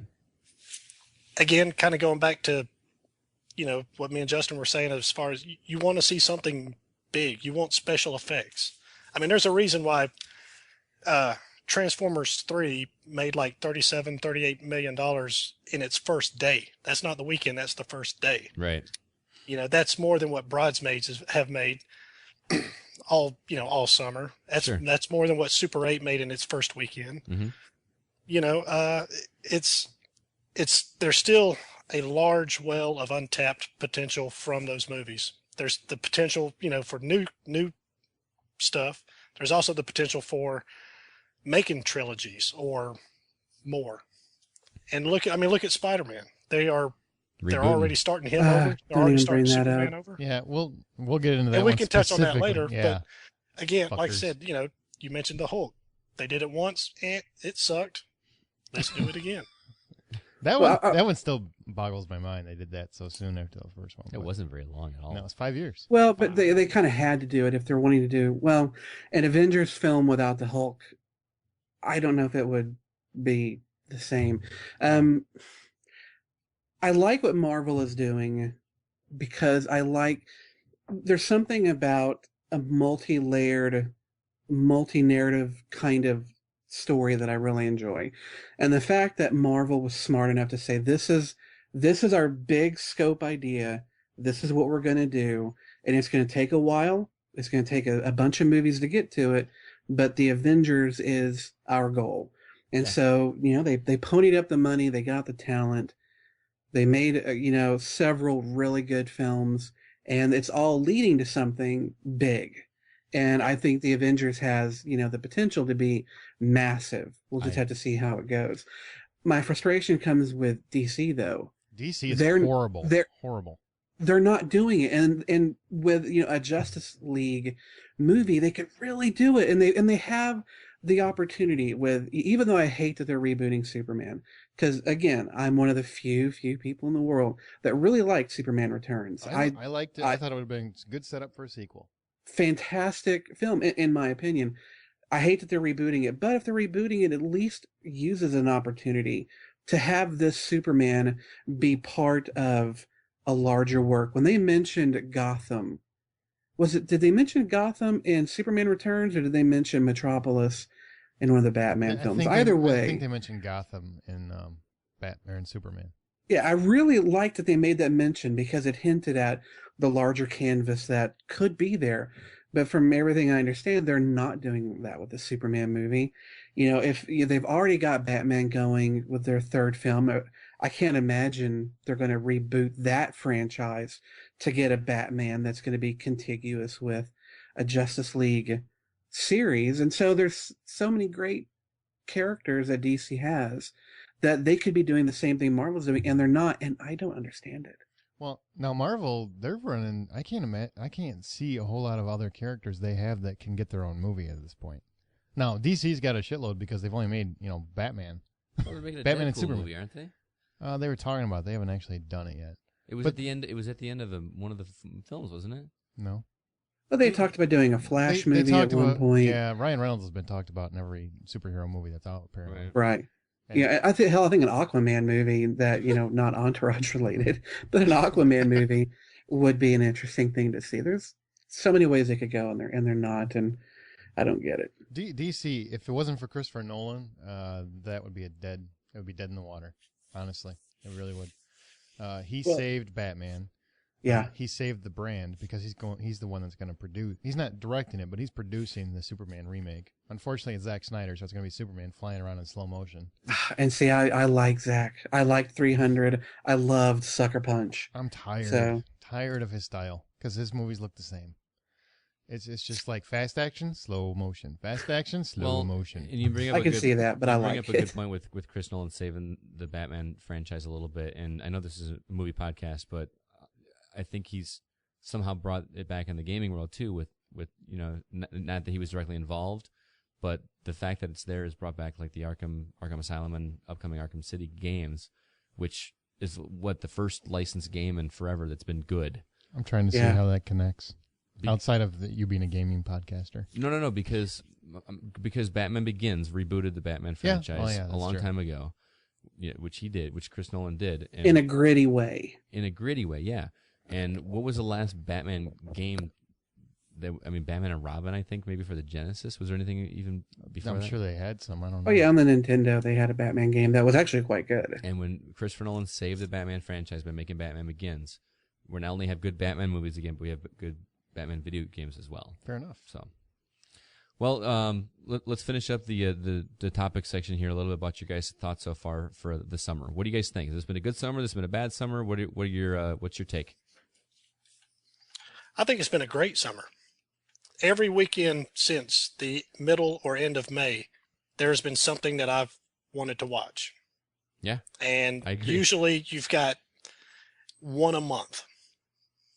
And so far, there's probably, like I said, probably 7, 8, 9 movies just back to back that I would pay money to go see. Yeah, So and I think it's a great year. And adding to that, just box office wise, I mean, I know some movies haven't done as well as like their predecessor, or haven't done great, but there haven't been like any real flops other than Green Lantern because of the marketing, not because of how much it made. Mm-hmm. But the majority of movies that have come out have all been successful to some degree. Yeah, and I can't agree with Brian anymore because like seriously, it seems like there's something out each weekend that I want to go see that movie. I Yeah, wanna every go see weekend that there's a movie. huge opening, Mhm. which is great because it was a pretty shitty year up until then. I mean, up until Fast 5 came out, there was really Yep. nothing. I mean, I was a big fan of Scream 4, but I was the only one that saw it. Mhm. So I don't really know what else that came out that got people excited, but Sucker Punch apparently for some people. I haven't seen that What yet. can but I I'm say? I going liked to. it, and I've got the Blu-ray and liked it again. I honestly started to watch it, and as soon as the slow motion started, I said, "Fuck this, fuck it." Fuck it. Fuck it up, its stupid ass. You almost said "fuck this game." Dude. I did because it feels like a video game. You're His so movies feel his movies. That's sincerely, his movies feel like a fucking game.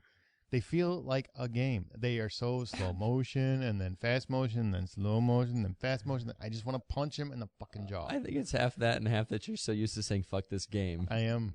Maybe I'm just. That's probably true. Maybe that's my tagline. So, Justin, what do you think? Are you happy this Oh, year? I couldn't be happier. It's been a really great summer so far, and shit, there is plenty more to come. Yeah. You got me pumped, dude. I want to see Captain America now. Yeah. I kind of am sad that I have to wait till Sunday. Well, fuck that Glee in concert. What? Glee in concert's coming. We'll get there. That's part of later. Okay, all right, I'll hold on. Easy. All right, well, let's do. Thanks for the discussion there, guys. We're gonna take a quick break, just so some of us can do some stuff. Tinkle. But we're gonna come back after just a couple of minutes. So stay tuned.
And we're back. Thanks for sticking around. We're going to move on with another couple of more segments here. We're going to talk about some upcoming news, some announced upcoming projects here.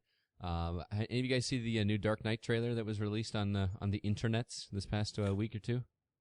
Yes. Thoughts? Mhm. What do you think? Oh, right before, I want to clarify what I was talking about for the opening weekend thing earlier. Oh, okay. For Captain America's opening weekend, what I was saying was it's going to compete with Harry Potter's second weekend, not the okay. original opening weekend of Harry Potter. So the sales. So are not gonna I was do- not saying that Captain America is going to make $170 million. I was going to say that Harry Potter is going to drop a lot based on tracking, and Captain America is tracking a lot better than it originally was, and it should do about $55-60 million. So just to clarify, Captain America in week 2, or in Captain America's opening weekend, is going to beat Harry Potter's week 2. It should come close to Harry Potter's second weekend. We'll see what But happens. you know what this brings up, and I'll be brief. I hate that some movies open up on a Wednesday, some open on a Thursday, some open on a Friday, yet until the end of Sunday, they're all considered opening grosses, and I don't know, that's kind of not fair. They actually count Friday to Sunday when they report opening weekends. So they don't include the not for Thursday or not for the actual weekend. They will count Okay. midnight shows. They will count midnight shows and anything after 12:01. But they don't. When a movie opens on a Wednesday, they only count Friday through Sunday for the opening weekend. But generally, if it opens on a Wednesday, they'll do like 5-day records and that kind of shit. okay. So, Well, speaking of midnight releases, I will be seeing the new Dark Knight movie whenever that does come out at midnight. Which of you? We've all seen the trailer. Brian, Yes. I think you started up. What were your thoughts on that? The trailer itself, I mean, whatever. I don't even care if they even have a trailer between here and, time the movie comes out. I'm going to see it regardless. Agreed. What I did like about it was they tell you up front, this is it. This is the end of our 3-movie run. This is the end of our Dark Knight story, and don't expect anything to build off of this. Mhm. So it says hey, we're wrapping up this story. Comic books do this. They'll have a 3, 5, 6, issue run of a story, or maybe a 4-issue limited series or something like that. And and Batman may be in Peru or something for this little thing, and then the next month another comic book comes out and he's in England, and there's no indication that the stories are related. So I like that. I like the fact that they tell you up front, this is the end, but this is the end of our series, of our story. I did too. I appreciate that they're saying that, but man, I'm depressed because as much as I love the first 2 Batman reboots, I just want to see Chris Nolan do more. I don't. I actually want him to go out on top Yeah, that's a good point. I do. That's a good point. because nobody ever does it. Like I think it was Brian that said that earlier. That sometimes they drag it out. This in particular is something, and I kind of wish they would have done it with Indiana Jones and Star Wars especially. Mm-hmm. Is it just let it lie, let it be what it is. Let these 3 finish out, and then whoever wants to take the reins, because they're going to make more Batman movies. It won't be the last Batman movie. It made too much money. But Christopher Nolan, to have him say, you know what, this is my trilogy, I'm done. I think it's awesome. And the trailer, even though I think it's kind of by the numbers, pretty lame. Because it's basically it's the standard hero's journey. What's he gonna do? Da da da da da. It's Well, by it was the a numbers teaser trailer. trailer. Yeah, I know. And it's mostly footage from the past Which 2 bugged me movies. a little bit. Yeah. The only new footage you get is Gary Oldman looking like he's gonna throw up on a bed, in a hospital bed, going, and then you're like, what did he say? I'm pretty sure he said Batman's got to come back. Why? I don't know. I will say I did like the whole going up the skyline or whatever, like if you were on the ground and looking As the towards buildings are building, collapsing. and then it made the Batman logo. I did like that. I thought that was pretty cool and effective. Granted, I saw the grainy as shit version that was probably taped, whatever. Yeah, From and they do give the impression that Batman has been gone for a while. hmm Like he's been out of that world for a while. which is awesome. It is. To bring that back that way, because the way they ended Dark Knight was like, we're Excellent. gonna chase him, Excellent. and it just made me want so much more. So, Justin, what are your thoughts? The trailer actually reminded me a little bit of the Inception trailer with the whole use of buildings to form the title and whatnot. Teaser trailers always end up pissing me off more than pleasing me Yeah, me because I hate to be teased. I hate those little flash images. I don't get enough, so I kind of feel like I'm, just left holding. I'm trying not to be vulgar and Oh, please do. making vulgar references. It was okay. I'm waiting for a full trailer. Yet there's another part of me that doesn't. I'm kind of with Brian. Brian. I don't want to see a trailer. I don't want any images ruining or letting me know what's to come. And I kind of want to go into it completely unaware of what's going to happen, who's going to be in it, what those scenes are going to be. I trust Nolan to do a fantastic job. Excellent. I do have a question for you guys, though, since we're kind of on this topic. I have an answer. What I don't. What has been your favorite trailer of all time? Favorite trailer of Wow, all that's on the time? Trailer, spot. That's yeah. on the spot. I had to think about it. Wow. Should I name mine and give you guys I- time yeah, to go ahead. think? I could tell you mine, so go ahead. Even though the movie ended up disappointing, the first trailer for episode 1, when it Yeah. was that whole every journey, every myth of the journey, every journey has an end, Yeah, 'cause the breathing of Vader. But the moment in the trailer when the doors open and Darth Maul is standing there Yep.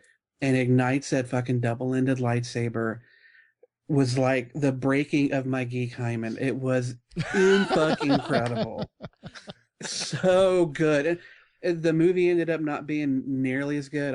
I'm a Star Wars fan to my marrow, and even a bad Star Wars film, I kind of have to protectively hold and find reasons to like. I'm disappointed, but that trailer was the first trailer that ever made me completely flip my wig. Yeah, I can agree. I don't have one as poignant as that as far as jaw on the floor, but I remember one that I thought was really funny that I've only seen one time, and I wish I would have seen it again. Whether or not you like the film or not, or the books, I really like the Hitchhiker's Guide to the Galaxy movie. the movie or the trailer? I liked the movie, but I saw the movie because of the trailer I saw. Oh, The trailer I saw, that's an which interesting choice. Sir. I know it is. It's odd. It's off the cuff. It's the first one that came to my mind. The trailer that I saw, for whatever reason, was so funny because it was narrated by the same guy that narrated the film, and he had some line in it about doing a voiceover, and it sounds like I've been smoking since I was 11 years old. At the time, it was just funnier and shit to me, and I don't know. I have never been able to find that trailer on the internet because it made me laugh multiple times in a trailer. Mm-hmm. And for a trailer to make me laugh without giving me context of the movie was clever to me. Like it was like the trailer was funny on its own merit without seeing it was a teaser. You know what I mean? Gotcha. So that's the first one that popped in my head when you said that, but I had to give that more thought to give a one as jaw dropping as yours, Justin. What about you, Brian? I'm kind of having to reach back in the archives here. It's my hard drive is a little slow, but probably the one that comes to mind really is the movie was such a disappointment. Had really good potential, but they really screwed it up with the way they shot it. Sex and the City 2. You got me, man. You know me too well. No, but that was Cloverfield. And I okay. don't, Yeah. and I really don't remember Oh, too I much. liked Cloverfield. So did I. I see what he's saying. like- The trailer made it seem like it was going to be awesome, and it was just good. Yeah, and it just, you weren't really sure what to expect with it. I mean, you had an idea, but you really didn't know. The flip side of that coin was, what was it, Quarantine? Yeah. With the, Yeah. the main image from that trailer is the end of the movie, and you knew that because this lady is the star Dexter chick. of the movie. She's the hero of the movie. And and anytime somebody gets pulled back into a dark void, they never come back. It's never a good thing. Exactly. No, so they ruined the movie for you in the damn trailer, and I hate that. So, like I said, to get back to Cloverfield, it was just really neat. I just remember it really grabbing my attention and then really being let down with the shaky cam. It literally made my wife nauseous at the movie. She didn't watch probably the last 20, 30 minutes of that movie. I could see that.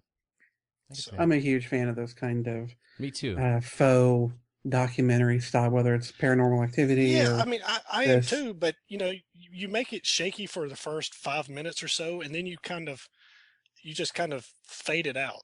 Kind of like how movies in the past used to start out letterbox, Mhm. and then 5 minutes into it, it's full screen. Yeah, but in its defense, it wasn't the Jason Bourne movie, the third Jason Bourne movie, where like you really felt you were going to be sick the whole time. It wasn't that bad. It was up there, man. No, it was that bad. It wasn't a Really? theater. I thought. Did you see it at home? I saw it in the theater 3 times, and then I saw it at home. Oh, well, You are a masochist. He has ADD, is what it is. So he's fine bouncing around all over the place. He can't sit still. I've been inoculated by way too many first-person shooters to let a shaky cam movie get That's- my stomach That's rolling. probably what it is, right? That's a there. really damn good point. My favorite trailer is 1980 something like that. I was seeing the Empire Strikes Back reissue, and the trailer on it was it was showing a bunch of different. This is honestly I can remember it because I was like I was in seventh heaven.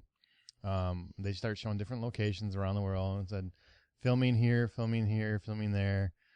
You don't know what the fuck it is, and you're like, this is the most boring trailer ever. And it said coming next summer.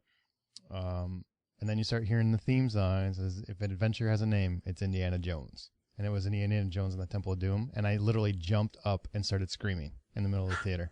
Ask my mom. It's a true story. She's like, are you fucking retarded? Dr. Jones, no time for love. I was so pumped. Huge Indiana Jones fan. I did not Yeah. like Temple of Doom.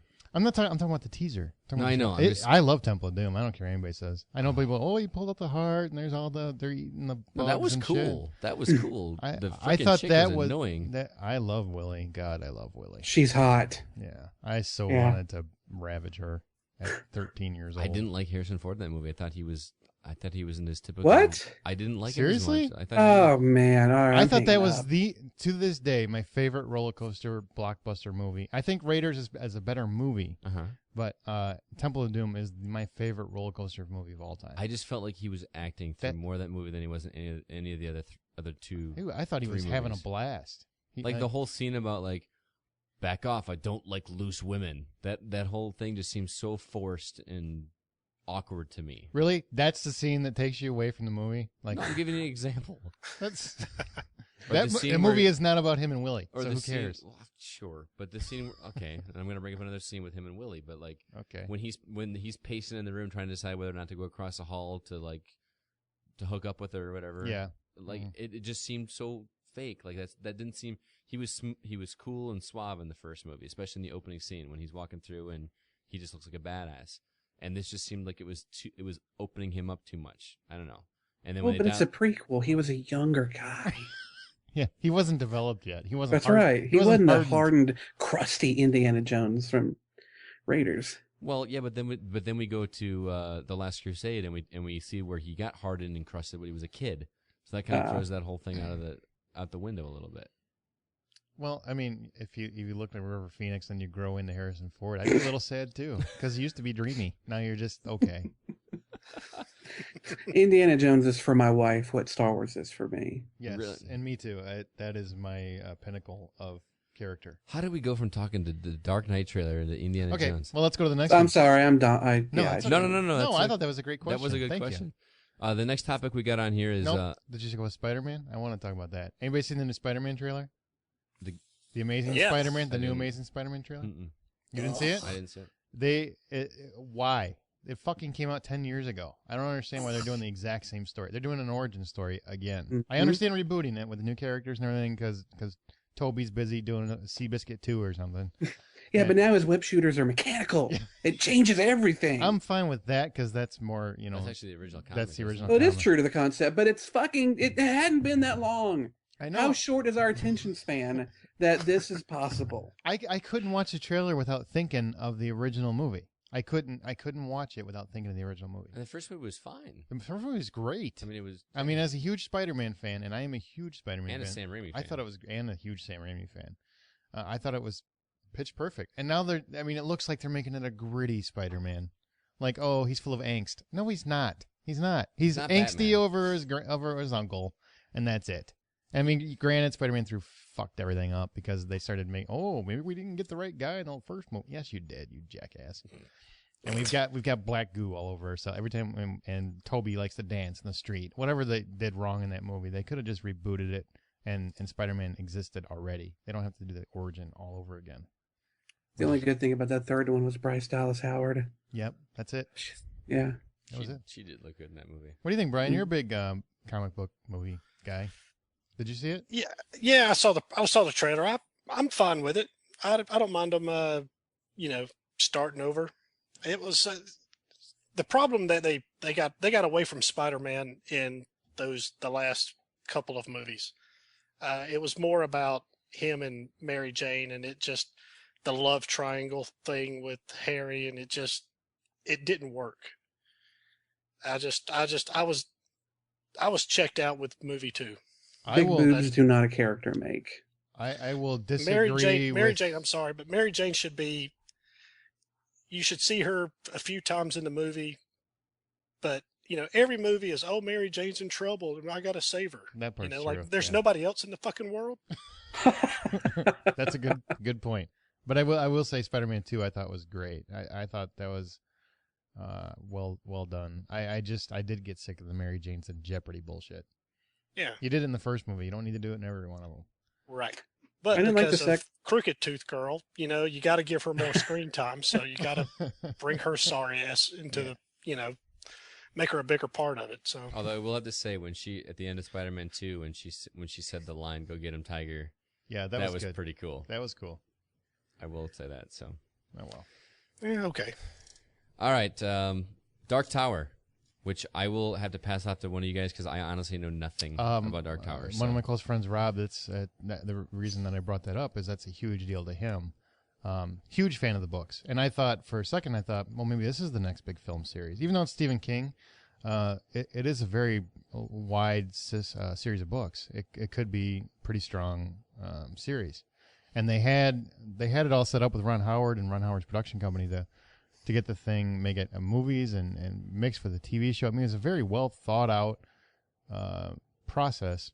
I never thought it was going to fly, but I didn't think it was going to fall apart like it has. It completely collapsed. They are not doing it at all now. What do you guys think? Brian, are you a fan of the books? I've read the first. Actually, I take that back. Audiobooks. I download a lot of audiobooks. I drive a lot with my job, so it kind of fills up the drive time. You should listen to some podcasts. I hear the Official Thread podcast is pretty good. I am a I heard it huge fan of that sucked. podcast, and I download it at least 3 times a day. Excellent. So, and I recommend everybody else out there, both people listening to this, to do the same. So, but no, it was. I'm a fan of it. It's a very long. I mean, every book. There's probably I forget how many, 6 or 7 or something like 7. that. About to be an And, 8th. Yep. Yeah, and every book is like 18,000 pages long with really small type. So That's very, very long. And no pictures. Yeah. Well, that's and King. no pictures or Well, no, crayons, actually, the hardbacks come with quite a few paintings that were commissioned that they'll intersperse throughout the books. So, okay, honestly, I know nothing about Dark Tower. Tell me about it. What is it? What's the main storyline? Trying to describe the Dark Tower, and I'm a massive Dark Tower fan.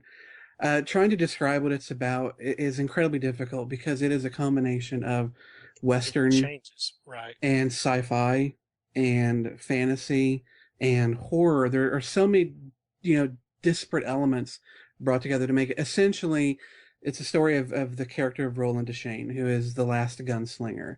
And in this alternate world, the gunslingers are kind of like the law, the Knights of the Round Table. And in Roland's world, the world is dying. And he feels that the way to save his world and all worlds is to go to the Dark Tower, which sits at the center of all worlds.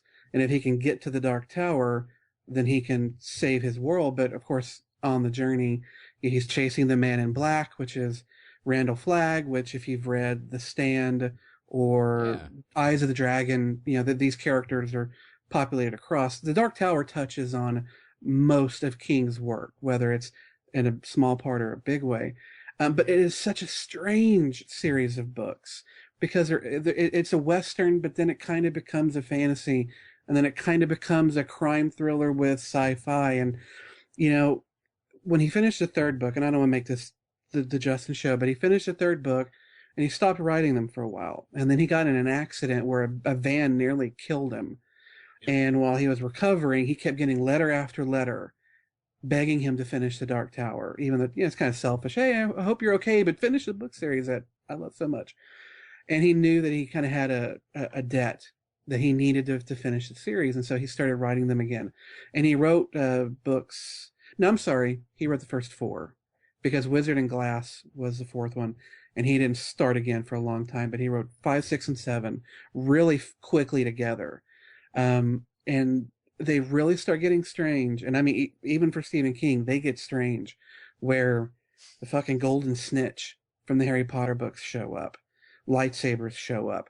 It's this idea that the thoughts and fantasies of people appear in other worlds, and that these ideas maybe come from other worlds. It's very strange. But to get to the movies, I never thought The Dark Tower would make a good movie series because it is so odd. My dream had been that it would go the route of like The Walking Dead, the AMC or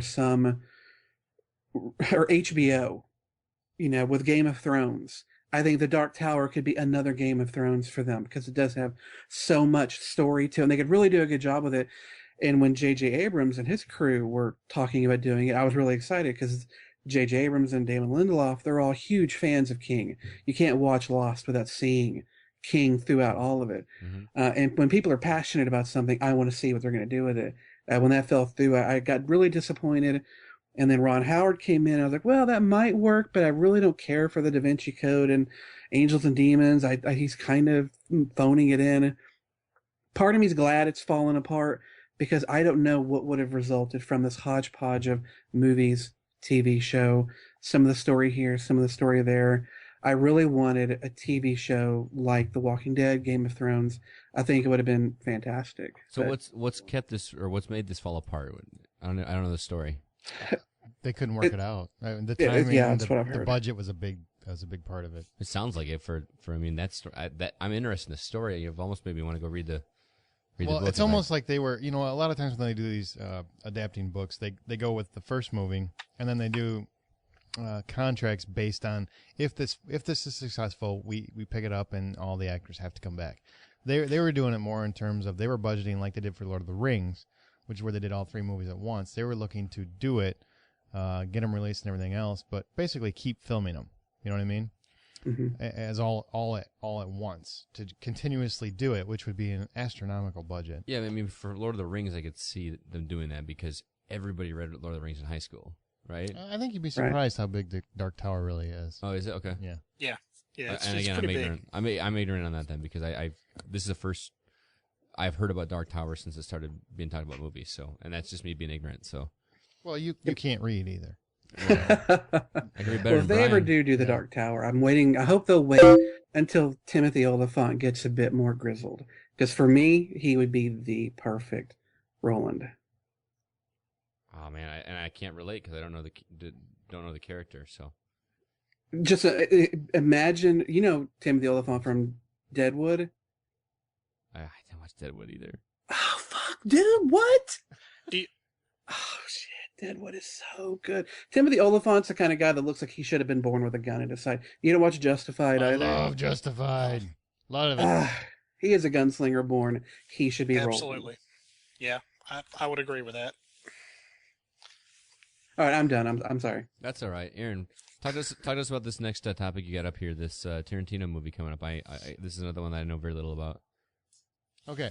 Quentin Tarantino's next movie has been announced, and he is working on it, and he started casting it. This is what he's got so far. He's got Kevin Costner, Jamie Foxx, and Leonardo DiCaprio is in his next movie. Allegedly. Are you shitting me? I swear to God. What it basically is about is the slave assists a bounty hunter get revenge on a plantation owner. Brian, this is right up your alley. I was going to say, is DiCaprio the slave? Yeah. So I don't know if he falls out, you can probably go for that role. It's just DiCaprio the slave. Telling you, the world's gone full circle. Tiger Woods fired his caddy. Yep. Slave assists a bounty hunter get revenge on a plantation owner who kidnapped his wife and wants to put Django. Is that how you say it? Django. Django? I don't know, but it looks like a cool name. Wants to put him back in chains. The Django? Yeah, I just want to change my gamer tag to something with Django in it. What's the last movie Tarantino had? It wasn't Kill Bill, was it? No, the last one was Inglourious Bastards. Oh yeah. That was more recent. Oh God, I love that movie. I love it. It was my It's favorite good. favorite movie of that year. But basically he's doing his usual Tarantino thing where he's keeping everything else kind of a secret. But he's signing up some star actors now. I mean, DiCaprio, Jamie Foxx is still a big name. I don't know about Kevin Costner. He hasn't been a big name since Robin Hood and shit. Yeah, but he's still got clout. Yeah, he's still got some brass. Hey, he's gonna be playing Pa Kent. Yeah, in the Superman movie, right? Mm-hmm. Mm-hmm. So he's graduated to like Anthony Hopkins now, where he just pops he's up in supporting roles. So he's now. a sir now. Robert De Niro. Yeah, Sir Kevin Costner. Mr. Baseball. I like Mr. Brooks. Mr. Brooks was really good. That's the last good Yep. movie he had. And Dane Cook was fucking in that. And Dane Cook was good in that. Dane Cook was good. That's the only good thing Dane Cook's ever done. And Outside of his stand-up, which I'm a fan. I don't care how many people hate him. Yeah. So I'm looking forward to it. I haven't seen a Tarantino movie that I hated. I don't think that I can remember anyway. go watch Four Rooms. Oh, I didn't know. Ooh. That's not really his It's Robert movie. I know, Rodriguez. but Yeah. his segment sucks, and Rodriguez's segment sucks. I thought the whole movie as a whole sucked. I thought Tim Roth was the savior of that movie. He's the only No thing good. In that problem. Problems. Plural. whole- He's the only good thing in that whole movie. The only good thing. All right, so we got a lot of summer left yet to go. It's only towards the end of July now. How long did you say summer technically goes for as far as the movie industry goes? Summer ends Labor Day weekend. Labor Day November. weekend. Oh, September. Summer. Yeah, summer. Like summer. the summer ends Labor Day weekend. So for what box are you guys looking forward to this the rest of the summer here? I'm looking at the list. Avengers we already talked office. about. No, this is not for the summer. These are upcoming. I apologize. I'm misreading this. So this is upcoming in general, not necessarily just. Yeah, the summer. basically, I want to stick go to over. the script. Yeah, we're gonna go over a couple. I'll take this over because Scott's been. Thank you. Scott's been drinking. And I'm not kidding. He's got like 6 beer bottles right next to him. God bless him. He's my hero. I'm gonna go over some of the titles that are coming up within the next, not this summer, but coming up either fall or early next year. We'll just kind of talk about them, see what you guys think. How about that? All Sure. right, sounds Okay. good because I wrote it. Avengers. What do you Yes. You looking forward to it? What do you think? Joss Whedon. Woot. What do you think, Brian? You're a big. Yeah, man. Yeah, Avengers. I'm all over that. I'm a comic book geek. I've loved every one of the movies that really, lead up to it. So I only hope it's at least 3 hours long. Seriously, That would be nice. I don't think it's going to be 3 hours long. So, well, I Um, can wish. Maybe we'll get the extended edition. and just so everybody knows, Avengers is basically you're getting Iron Man, Hulk, Thor, Captain America. Who else is Hawkeye, Hawkeye? Yep, Hawkeye. Black Widow. You saw the little cameo in Thor. Mhm. Yep. Jeremy Renner. Jeremy Renner is going to be Hawkeye. Which Black Widow's going to be in it. apparently Jeremy Renner is picking up every fucking major franchise that is known to man right now too. Which he's going to be in the new Bourne movie. He's going to be in Mission Impossible 4. We're getting to those. Yeah, we're getting there. But so there's a lot of Robert Downey Jr. is going to be in it, which is good news. Hugh Jackman should be in it, though. Yeah, Wolverine. Was Wolverine part of the comic? He was an Avenger, yeah. Was he? Yeah. I didn't know that. He Maybe- wasn't one of the original Avengers. No, No, I but think he they was a brought him member. in the last 5 or 10 years for a little while or something. But Avengers he- would come and go. Their charter would change from pretty periodically. Okay. What about? I don't know. What are they doing for villains for that one? You guys know? I know Loki's going to be in it. Okay, Loki from Thor. Yeah. And then If no, I don't want to spoil something for Captain America, so I won't say nothing. All right, sorry. okay. I almost said something, but it would have spoiled Then it. don't. No spoilers. No Yeah. spoilers. No. Okay, then we'll go on. What do you guys think? there'll be plenty of bad people. Let's go with that. And that comes out the 1st of May, so that's the first major summer release next year. Man of Steel, the rebirth of Superman. They're doing Superman Returns again, basically. What do you guys think? I'll be there. I've never been a Yeah. huge Superman fan. I thought the last one was okay. I'm in the minority in the group apparently, but Of what, Superman? yeah, it was okay. I mean, I did. Again, I've never been that invested in the Superman franchise. I didn't like the original movies too much. I didn't Seriously? I didn't. You're a communist, you You- pinko commie. Seriously, Wolverines. You're a Rusky. You are. Again, I didn't grow up with them. I have to rewatch them again now. I tried watching the original Superman. Superman 2 is probably one of my favorite comic book movies of all time. I'm gonna have to go back and watch it then because I watched the first one. It was so boring. Exactly, Neil. And who's playing Zod? That I don't know off the top of my head. Wasn't it? Was it Vigo? No, wasn't Vigo Mortensen? No, it's a British guy. I think it's a Brit. It's a Yeah, I don't Brit. remember who it was, but I remember when I saw it, I was like, "Oh, that's good. That's fucking good." Scott can IMDb it while we're going into Amazing Spider-Man. What do you guys think of that? I mean, we kind of talked about it because of the trailer. Anybody looking forward to it? I guess not. Or you have gas. I don't know. Are you okay? Did you have chili? Because it's not that kind of show. It's Texas. We live on chili. Yeah. All right, I just ran upstairs to take a piss really quick, and you've got a Entertainment Weekly on the back of your toilet. Yeah. And I just saw it's got the Amazing Spider-Man on the cover of it. Yeah. Is that fucking Percy Jackson or whatever? What? No, that's the guy from Social Network. Andrew Garfield from Social Network. It's Oh, the friend, the jilted friend. Gotcha. Okay. With the hair, the crazy hair. Gotcha. Okay. Yeah, he Yeah. looked like reminded me of the guy from. Maybe that's because of the 6 beers you had. Maybe that's why it reminded you of Percy Jackson and Lightning Thief. 4.5. Okay. 4.5 is a lot. It's damn, man. Fucking alcoholic. Have you hung out with you? Yeah. Yeah, I drink too. Good call. Okay, next on the list, Dark Shadows with Johnny Depp and Tim Burton. Why? Those two are doing a Sick of movie Depp and together? Burton. No way. Yeah, they're doing a movie. That's the new concept. They've never worked together before. I'm so sick of the two of them. I am too. I'm looking for Alice a in Wonderland was so awful. I thought so too. I'm looking forward to a whimsical Dark Shadows though. that sounds fun. I just Actually, I watched the series when it came out. What was it, the 80s? When they kind of redid it with Ben Cross. Yeah. I don't remember who else. I watched it and I remember enjoying it, but it's been so damn long.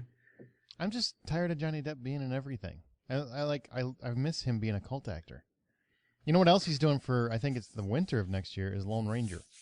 What? Yeah. He's gonna be fucking Tonto. He's gonna be Tonto because I'm part Cherokee. Yeah, of course you are, Johnny.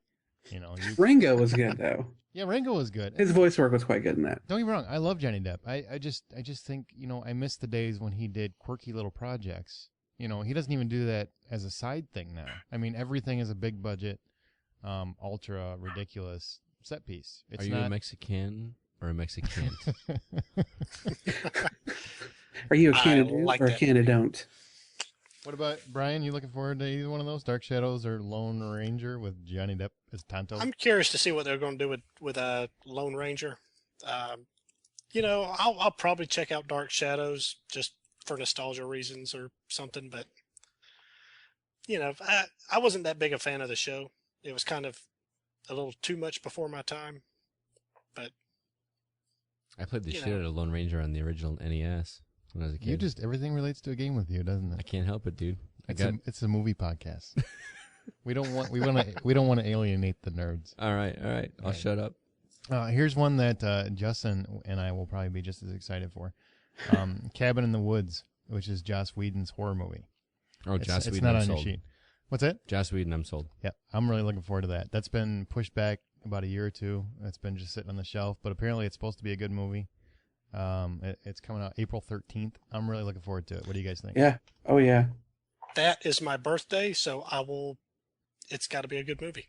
So I'm with you. I'm sold. It's basically like Joss Whedon's take on the Evil Dead synopsis of Cabin in the Woods, and there's evil lurking about. Which, of course, I'm a huge Evil Dead fan, so I'm looking Are there forward chicks to that get raped by trees? In it. I that movie? certainly hope so. My God, that's one of the hottest scenes of all time. Evil Dead 1 or 2, which is your favorite? Because they're basically the same fucking movie. Honestly, probably Evil Dead 1, because Yeah. when I first saw it, scared the piss out of me.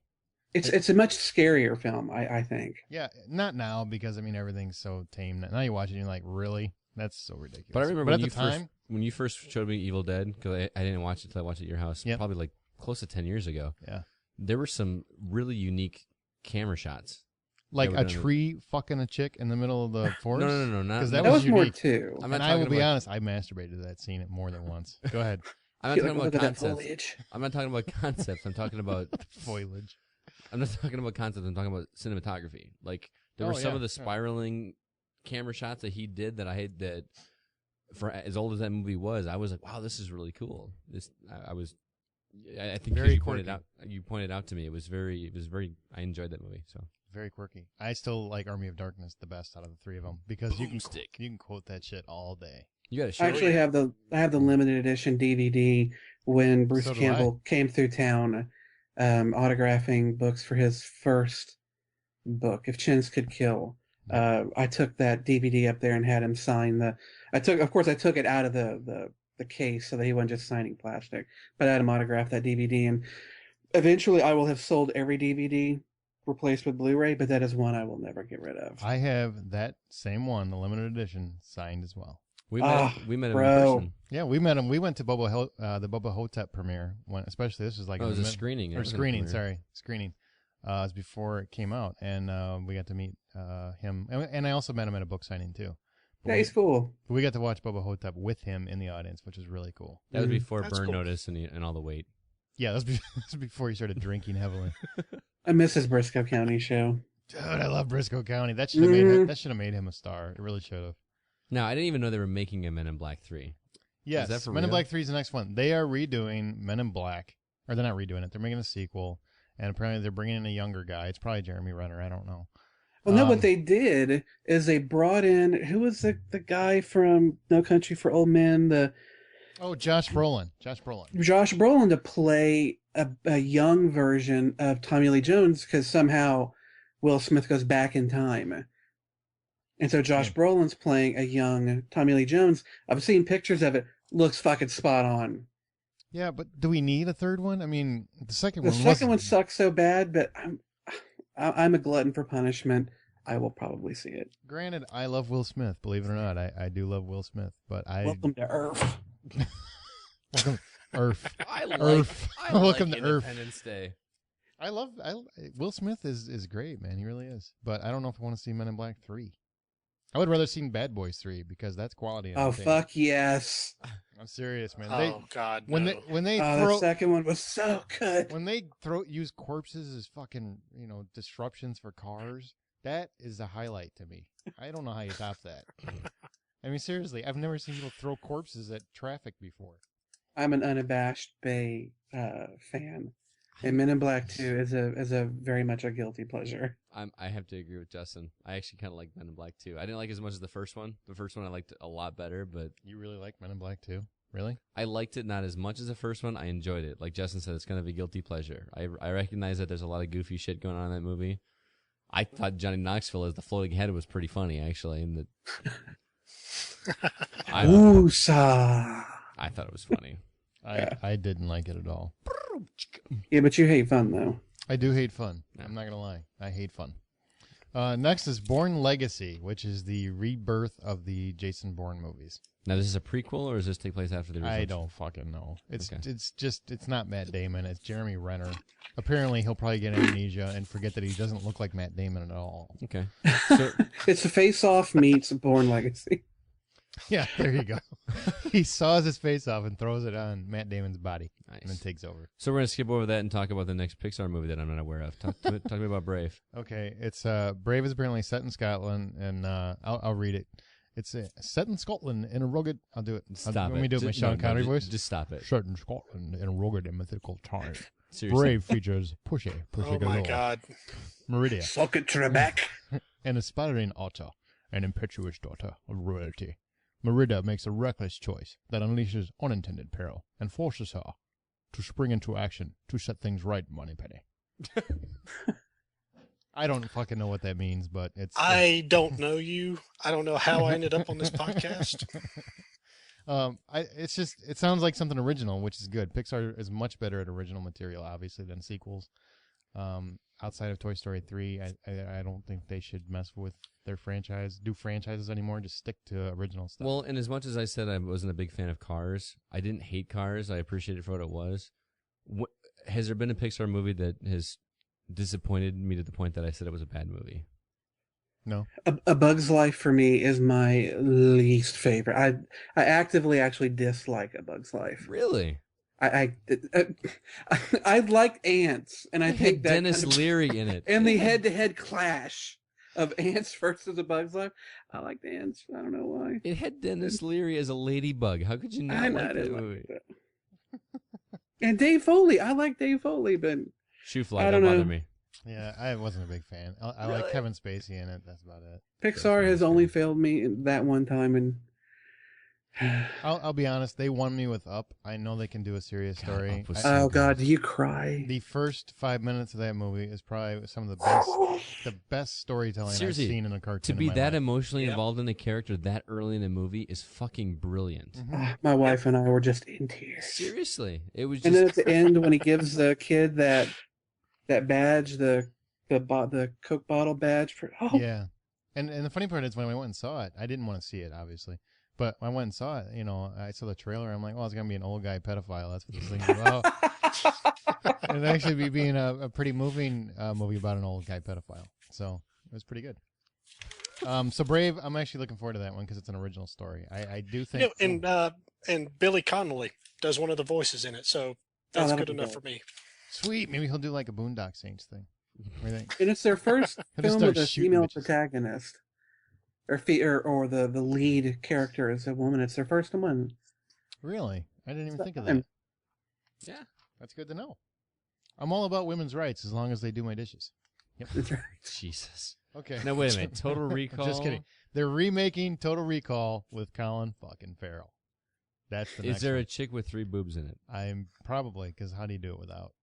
You have to, and you have to have a You midget. have to put that in there. Why do you remake Total Recall?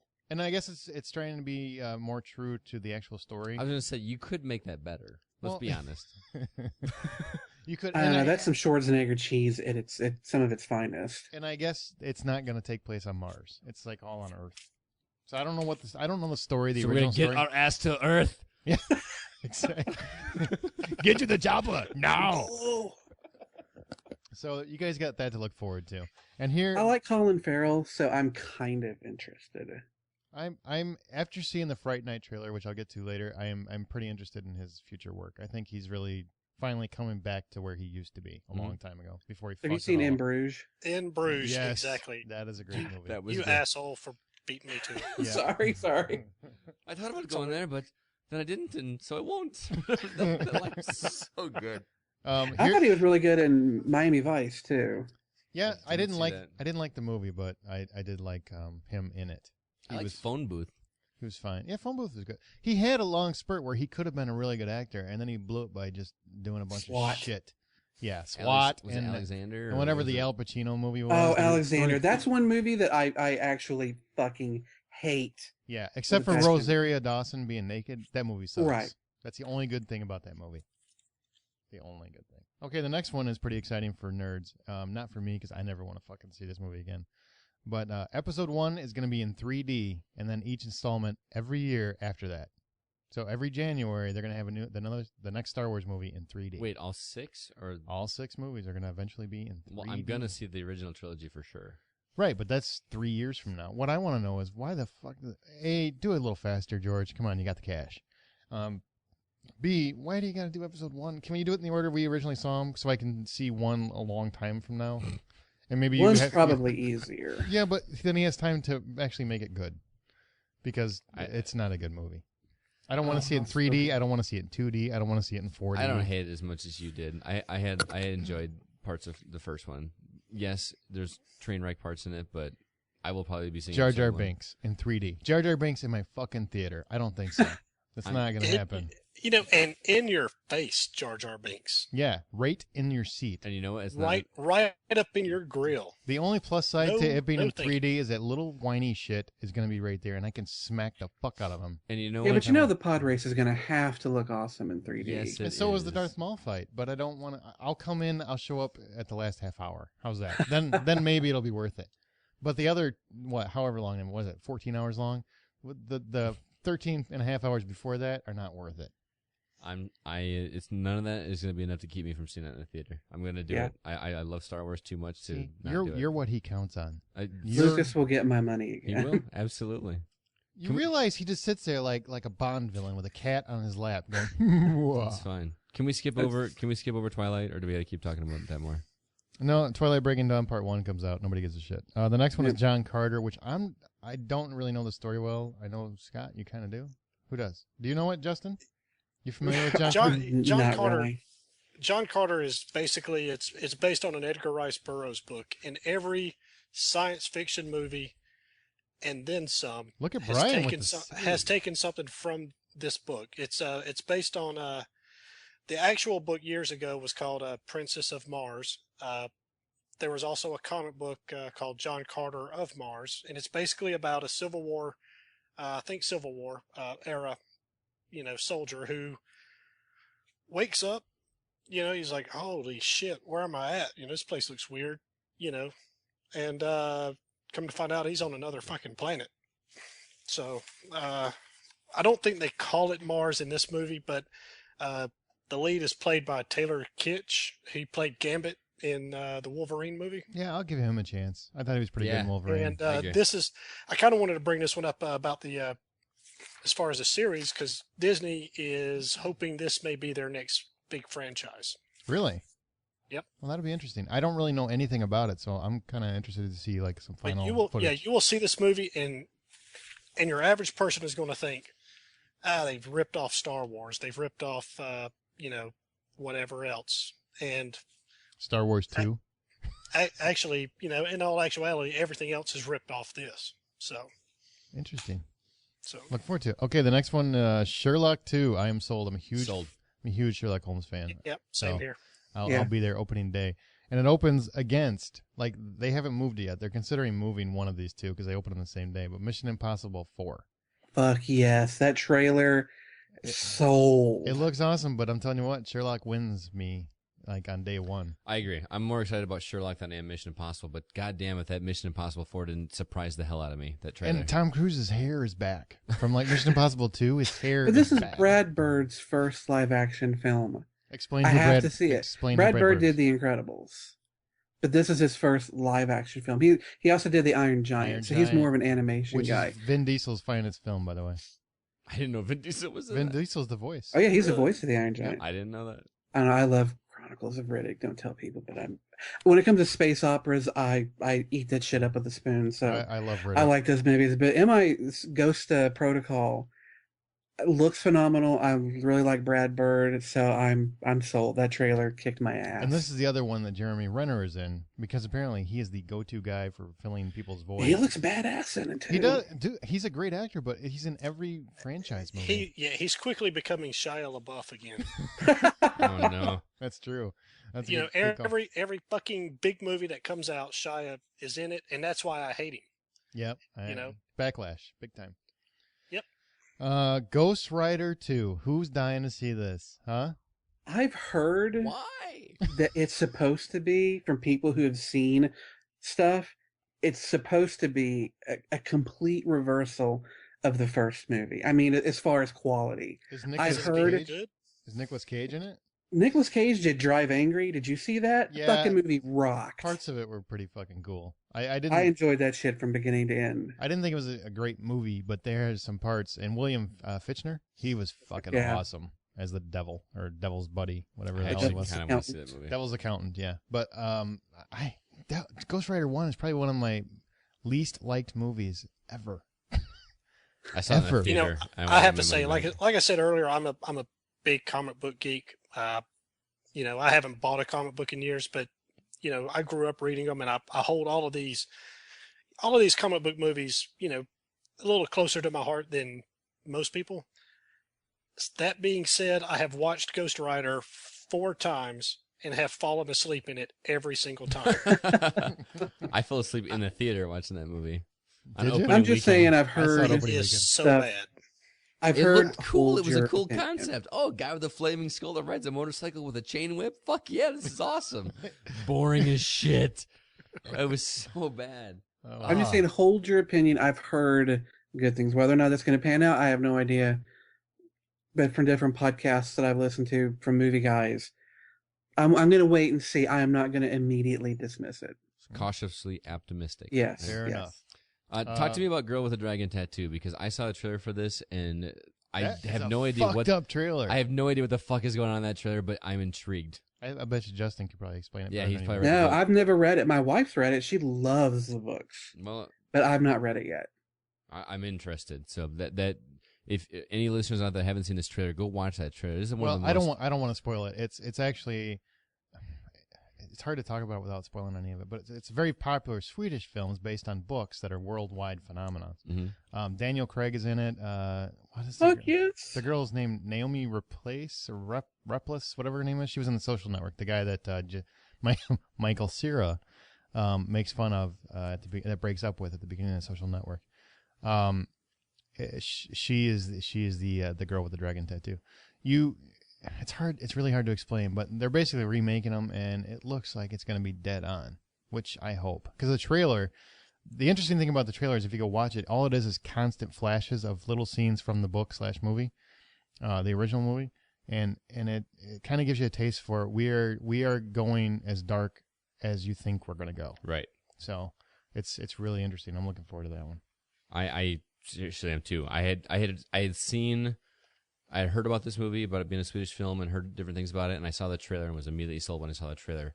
It is one of the most interesting trailers for a movie I've seen in a long time. It's just like bam, bam, bam, bam, bam, bam. That's how it plays. I really liked it. So Harold and Kumar 3D.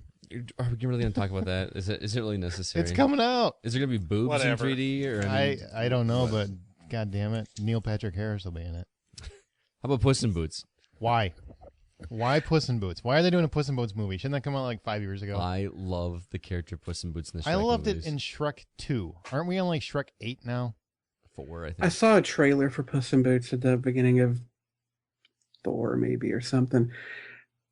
Surprisingly funny. Yeah? Yeah. I actually laughed many, many times during that trailer. I am Puss and Boots. Dude, I love the character of Puss in Boots in Shrek. Seriously, that when he does the eyes thing and holds his hat in his hands and looks up, that made me laugh so hard. And Fuck it. This is my podcast. We're moving on. is one of my no. One more line. He says, "For you, baby, I could be."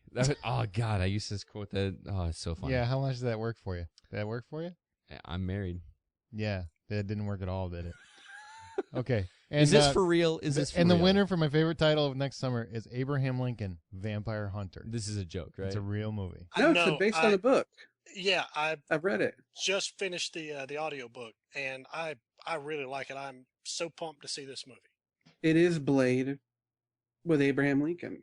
Well, what's that really kind neat of about sold me on it a little bit. I'm not gonna lie. Somebody please explain it. Brian, Look, you just read it. it's- Explain it. 7 years ago. Fuck you, what it demons. is they really the writer weaves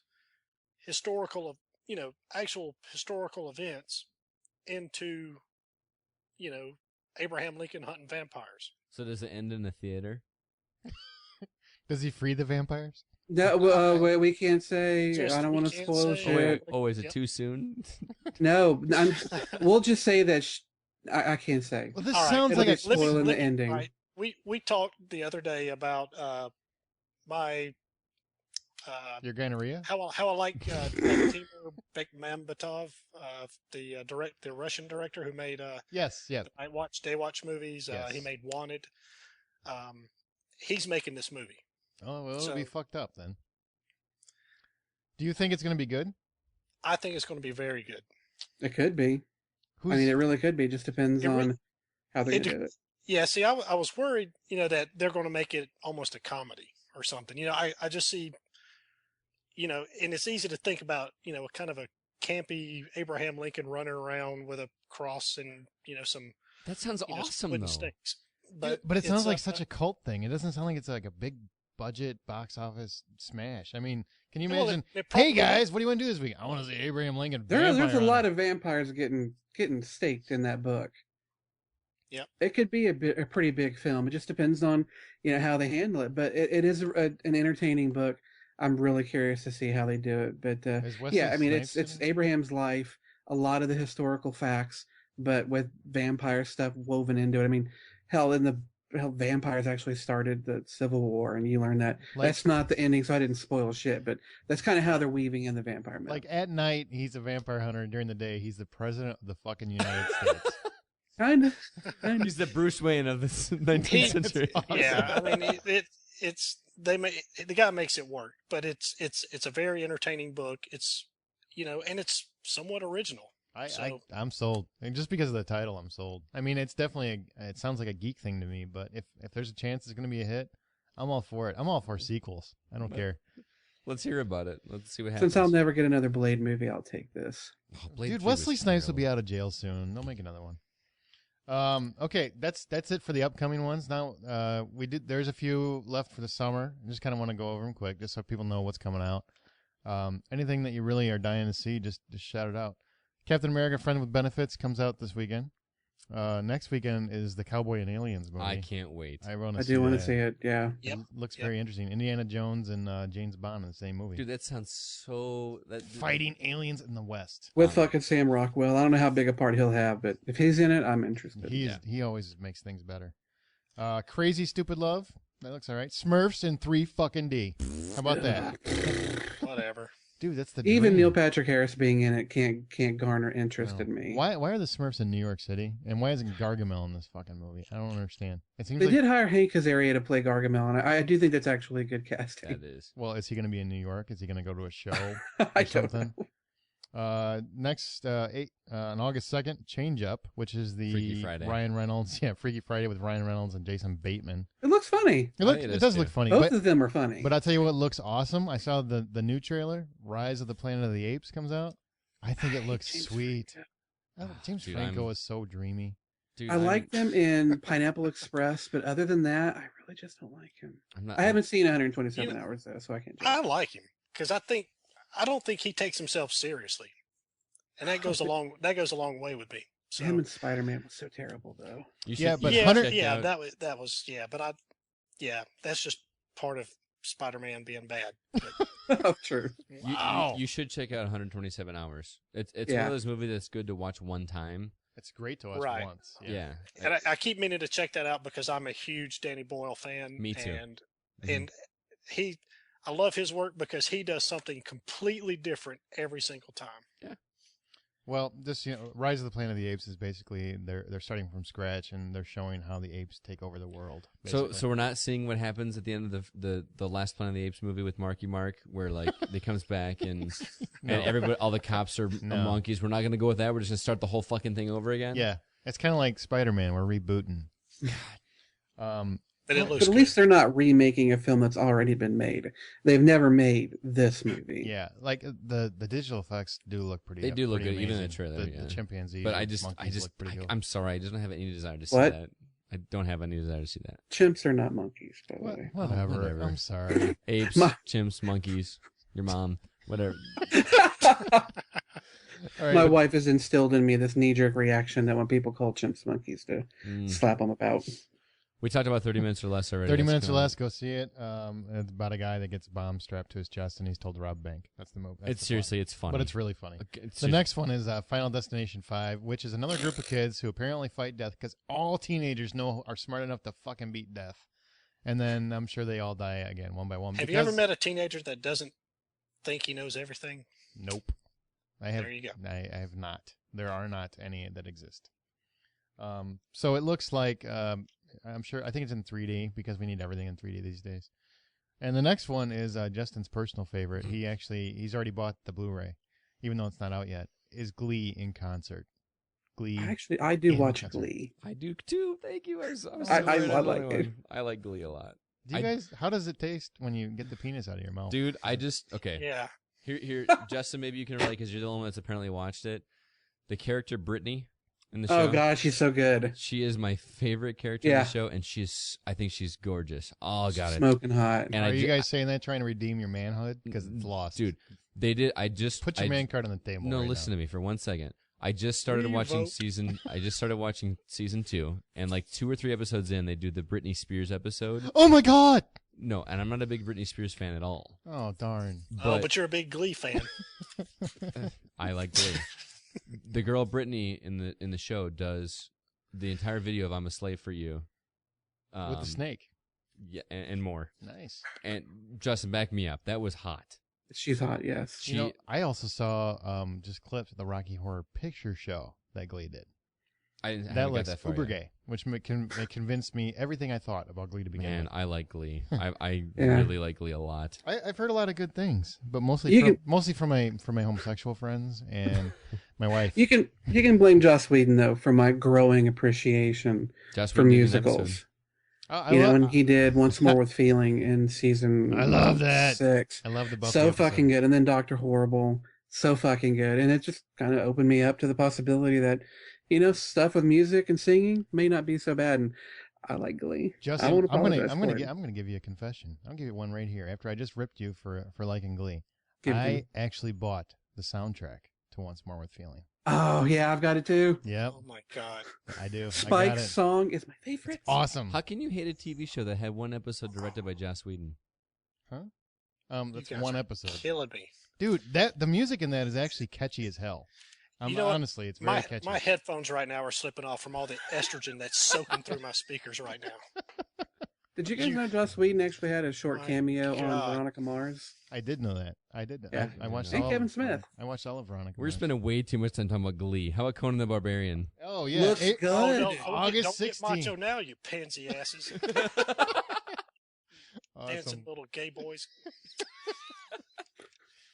Conan actually looks fairly good. My dream had always been that Arnold would come back and do Conan, King Conan, Crown of Iron. I really wanted John Milius to come back because Conan, the first one, the Barbarian, was awesome. The Destroyer sucked. I really was hoping at some point Arnold would come back, do King Conan. It never happened, but this new one actually looks good. Really? Yeah, I'm I haven't of- seen a trailer for I've it got- yet.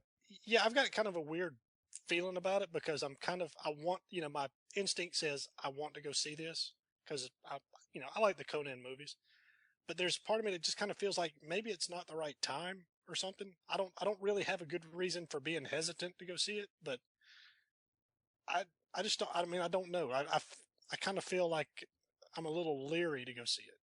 Rose McGowan is unrecognizable in that movie. If you guys know who she is. at all. I know who Rose McGowan Oh, is. yeah. Yes, Planet Terror. Are you a And- big Charmed fan too? Yes, I'm a huge. Oh, Jesus Christ. No, I just know who Rose McGowan is. What is the one that she did like years ago where she was like naked through the whole thing? I can't remember the name of the movie. Fuck, figure it out and tell me. I'll tell you. It was good. It was not a good movie. My brother loved that movie. He made me watch it, and then I said, Get on I don't want to IMDb watch like this. now. Yeah, it's fucked up. Okay, what else is coming? Oh, this is the one I want to see most left in the summer. Fright Night.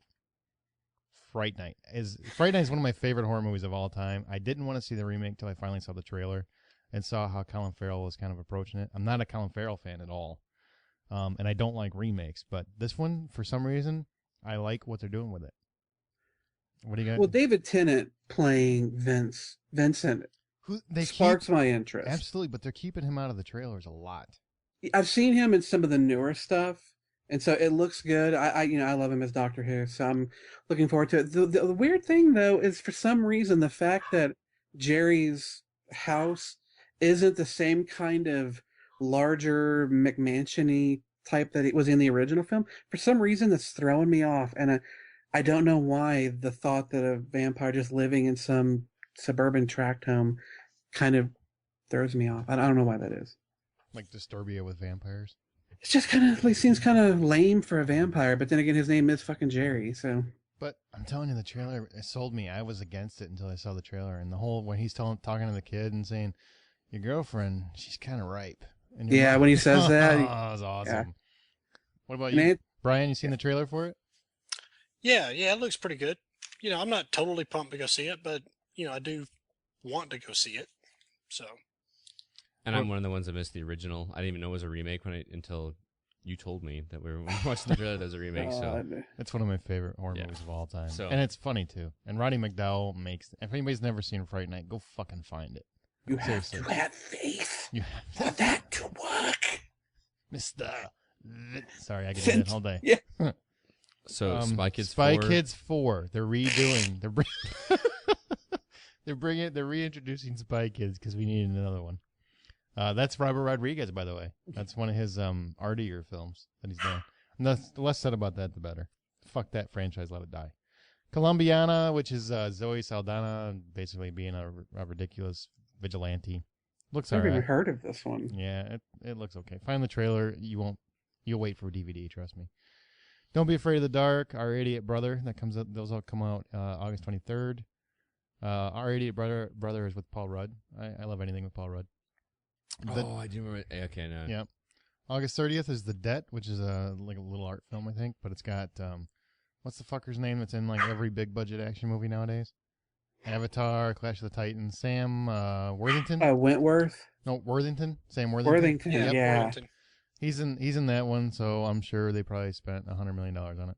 Shark Night 3D. I actually want to see this. If it's gonna be like Piranha 3D, I hope count me so. in. I loved Piranha 3D. I thought it was so ridiculous. I thought this was more like an actual documentary type thing, or like No, it's National Geographic. This it's is about a actual- bunch of fucktard teenagers that go to an island and then a shark Oh, is it really? traps them on the entire island. You know- Now, Traps is them. Jerry O'Connell gonna get his dick bitten off in this one I too? hope so. Did anybody see Piranha besides Justin? Anybody? I wanted to, but nobody would go see it with me. I went to the theater and saw it. Well, you didn't ask me? In 3D. The 3D was awesome. To see the naked chick, the lesbian dance in 3D was amazing. I'm sold. Let's go now. Okay. No, but Yeah, what's her name? That British chick? Dirty whore. That's what I call I it. don't know. She's actually a kind of a big model over there. Ah, she is so good looking. She was so naked and swam a lot. So naked. you should talk to Jolene because she loves sharks. You might get a chance to go take her to see a movie. All right, Jolene, if you're listening, we're going to go see Shark Night 3D. Like Jolene is listening. Like my wife is listening. I hope not, because you talked bad about her earlier. Bedtime. Speaking of, Yeah, can we Stop being awkward. move it along Go a ahead, bit? Scott. well, that's pretty much all we've got. So we're gonna wrap things up here. I wanted to thank our guests for coming, Justin McCumber. Thanks for coming out, man. Thank you for having me on. I apologize to everyone if this turned into the Justin Show on occasion. Not at all. And not at all. and this will, if we do this again, will be shorter. We're just kind of feeling things out, seeing what works and what doesn't. We won't know until we actually listen to it. Yeah. So it will be a little longer. It's a special edition, so to speak. So it's not like it's going to be an every week thing. Mm-hmm. I'm sorry. Go ahead. No, that's okay. And Justin, not at all. I appreciated your input. The Dark Tower stuff sounds really interesting to me. I'm glad you talked about it. So thanks for coming on, and thanks for your patience with us over the last couple of days. So It's been fine. If you see Casablanca, then my job is done. awesome, and I will be. So Brian, thank you for coming out, man. It's good to have you on the show for the first time. Yeah, man, my pleasure. My pleasure. It's I'm love talking movies, and like I say, if we can kind of sway you to check out one or two, especially something like Casablanca or maybe even Abraham Lincoln Vampire Hunter. It's all cool and groovy. Brian, are you a big fan of Mississippi Burning? Just in parting. I'm just curious. Georgia Burning, the sequel. The sequel. Cool. Maybe if you listen to our show this coming weekend, I can talk you into playing Bastion. We'll be even. How about that? Nice. There we go. There we go. Aaron, as always, thanks for hosting tonight. Actually, we're here in your house down in your We are basement. my house, my half-naked wife upstairs. Yes, and thank you for the beer, which Yeah. apparently is causing a Gone. problem. It's pretty much gone, It's too. pretty much gone. It was a lot of fun, guys. This is good. I'm not as big into movies as Aaron is. I love movies as much as the next guy, but I don't see nearly as many as he does. It does help having a daughter that works in a movie theater. Yeah. Let's be It's honest. true. But And my son worked in one, too. Oh, that's and right. I worked in one. Basically, it's a multi-generation. and you worked deal. at Blockbuster, I did. I Yeah, did. I with managed, Gay Bob. I managed at Blockbuster with Gay Bob. Gay Bob. He was so gay. and he hit on me all the He time. hit on me all the time. Every time he would come to get candy, like in the drawer. He hit on you two equally. No, he hit on me You're a both lot more. pretty. No, he liked. I'm younger, so he liked me a lot better. Yeah, he did. But anytime I would be catching out a customer, he would come over and get candy, which is at waist level, and then turn around and look and go, "How's it going?" It was the most awkward and inappropriate. And my theory was, any attention's good attention. Anyway, my whole point is here. Obviously, Aaron is a big movie buff. He really wants to get this Hollywood Outsider thing going again. If you like what you've heard, if you haven't liked what you heard, please let us know. We really want to get your feedback. Aaron would really like to get this taken off. He's put a lot of hard work into putting this format together, and would like this to take off. So, And I do realize it's very long. This one's Yes. very long. yeah, please take it into account. We said that in the first gaming podcast we did that it's much longer for the first one. Trying to get our feet wet, trying to see how things go. So give us some feedback. Let us know what you think. Once again, the email address is officialthread@comcast.net. You can also catch us on Twitter at officialthread. Got it this time without any explanation. You did. Like that? Yeah, I've like been that. practicing. That was good. Thanks for listening. We really do appreciate it, and hope that you'll listen. Also, this coming up week and Sunday, we're going to be recording our video game podcast as per usual. We're going to be having Mike and Chris back on that show. So, thanks all of you for listening. Have a good night, and I want to personally thank Justin and Brian for being on the show myself. cool. So that's for me. Oh, It's heartfelt. My pleasure. I appreciate both of you guys. I almost believed it was heartfelt. It was, contrary to my jokes because of Brian's poor accent. He's actually a very nice guy, a very good friend, and Justin is fantastic. at this. So, Thank you. and unfortunately, outside of trying to take over the fucking show, he's got a lot of insight to stuff. So it's good. Seriously, that's as insightful as Aaron gets. That's so deep. That's so deep take- for me. That's me being appreciative. No, I appreciate it, Let's all guys. stop sucking our dicks. Yeah, I appreciate it, guys. I appreciate everybody listening, and I'm gonna lead us out because it's my fucking thing, Do it, please. and I like to swear a lot. So, everybody take care, and please go support your local theater. Make sure you get popcorn. Have a good day. It's bedtime.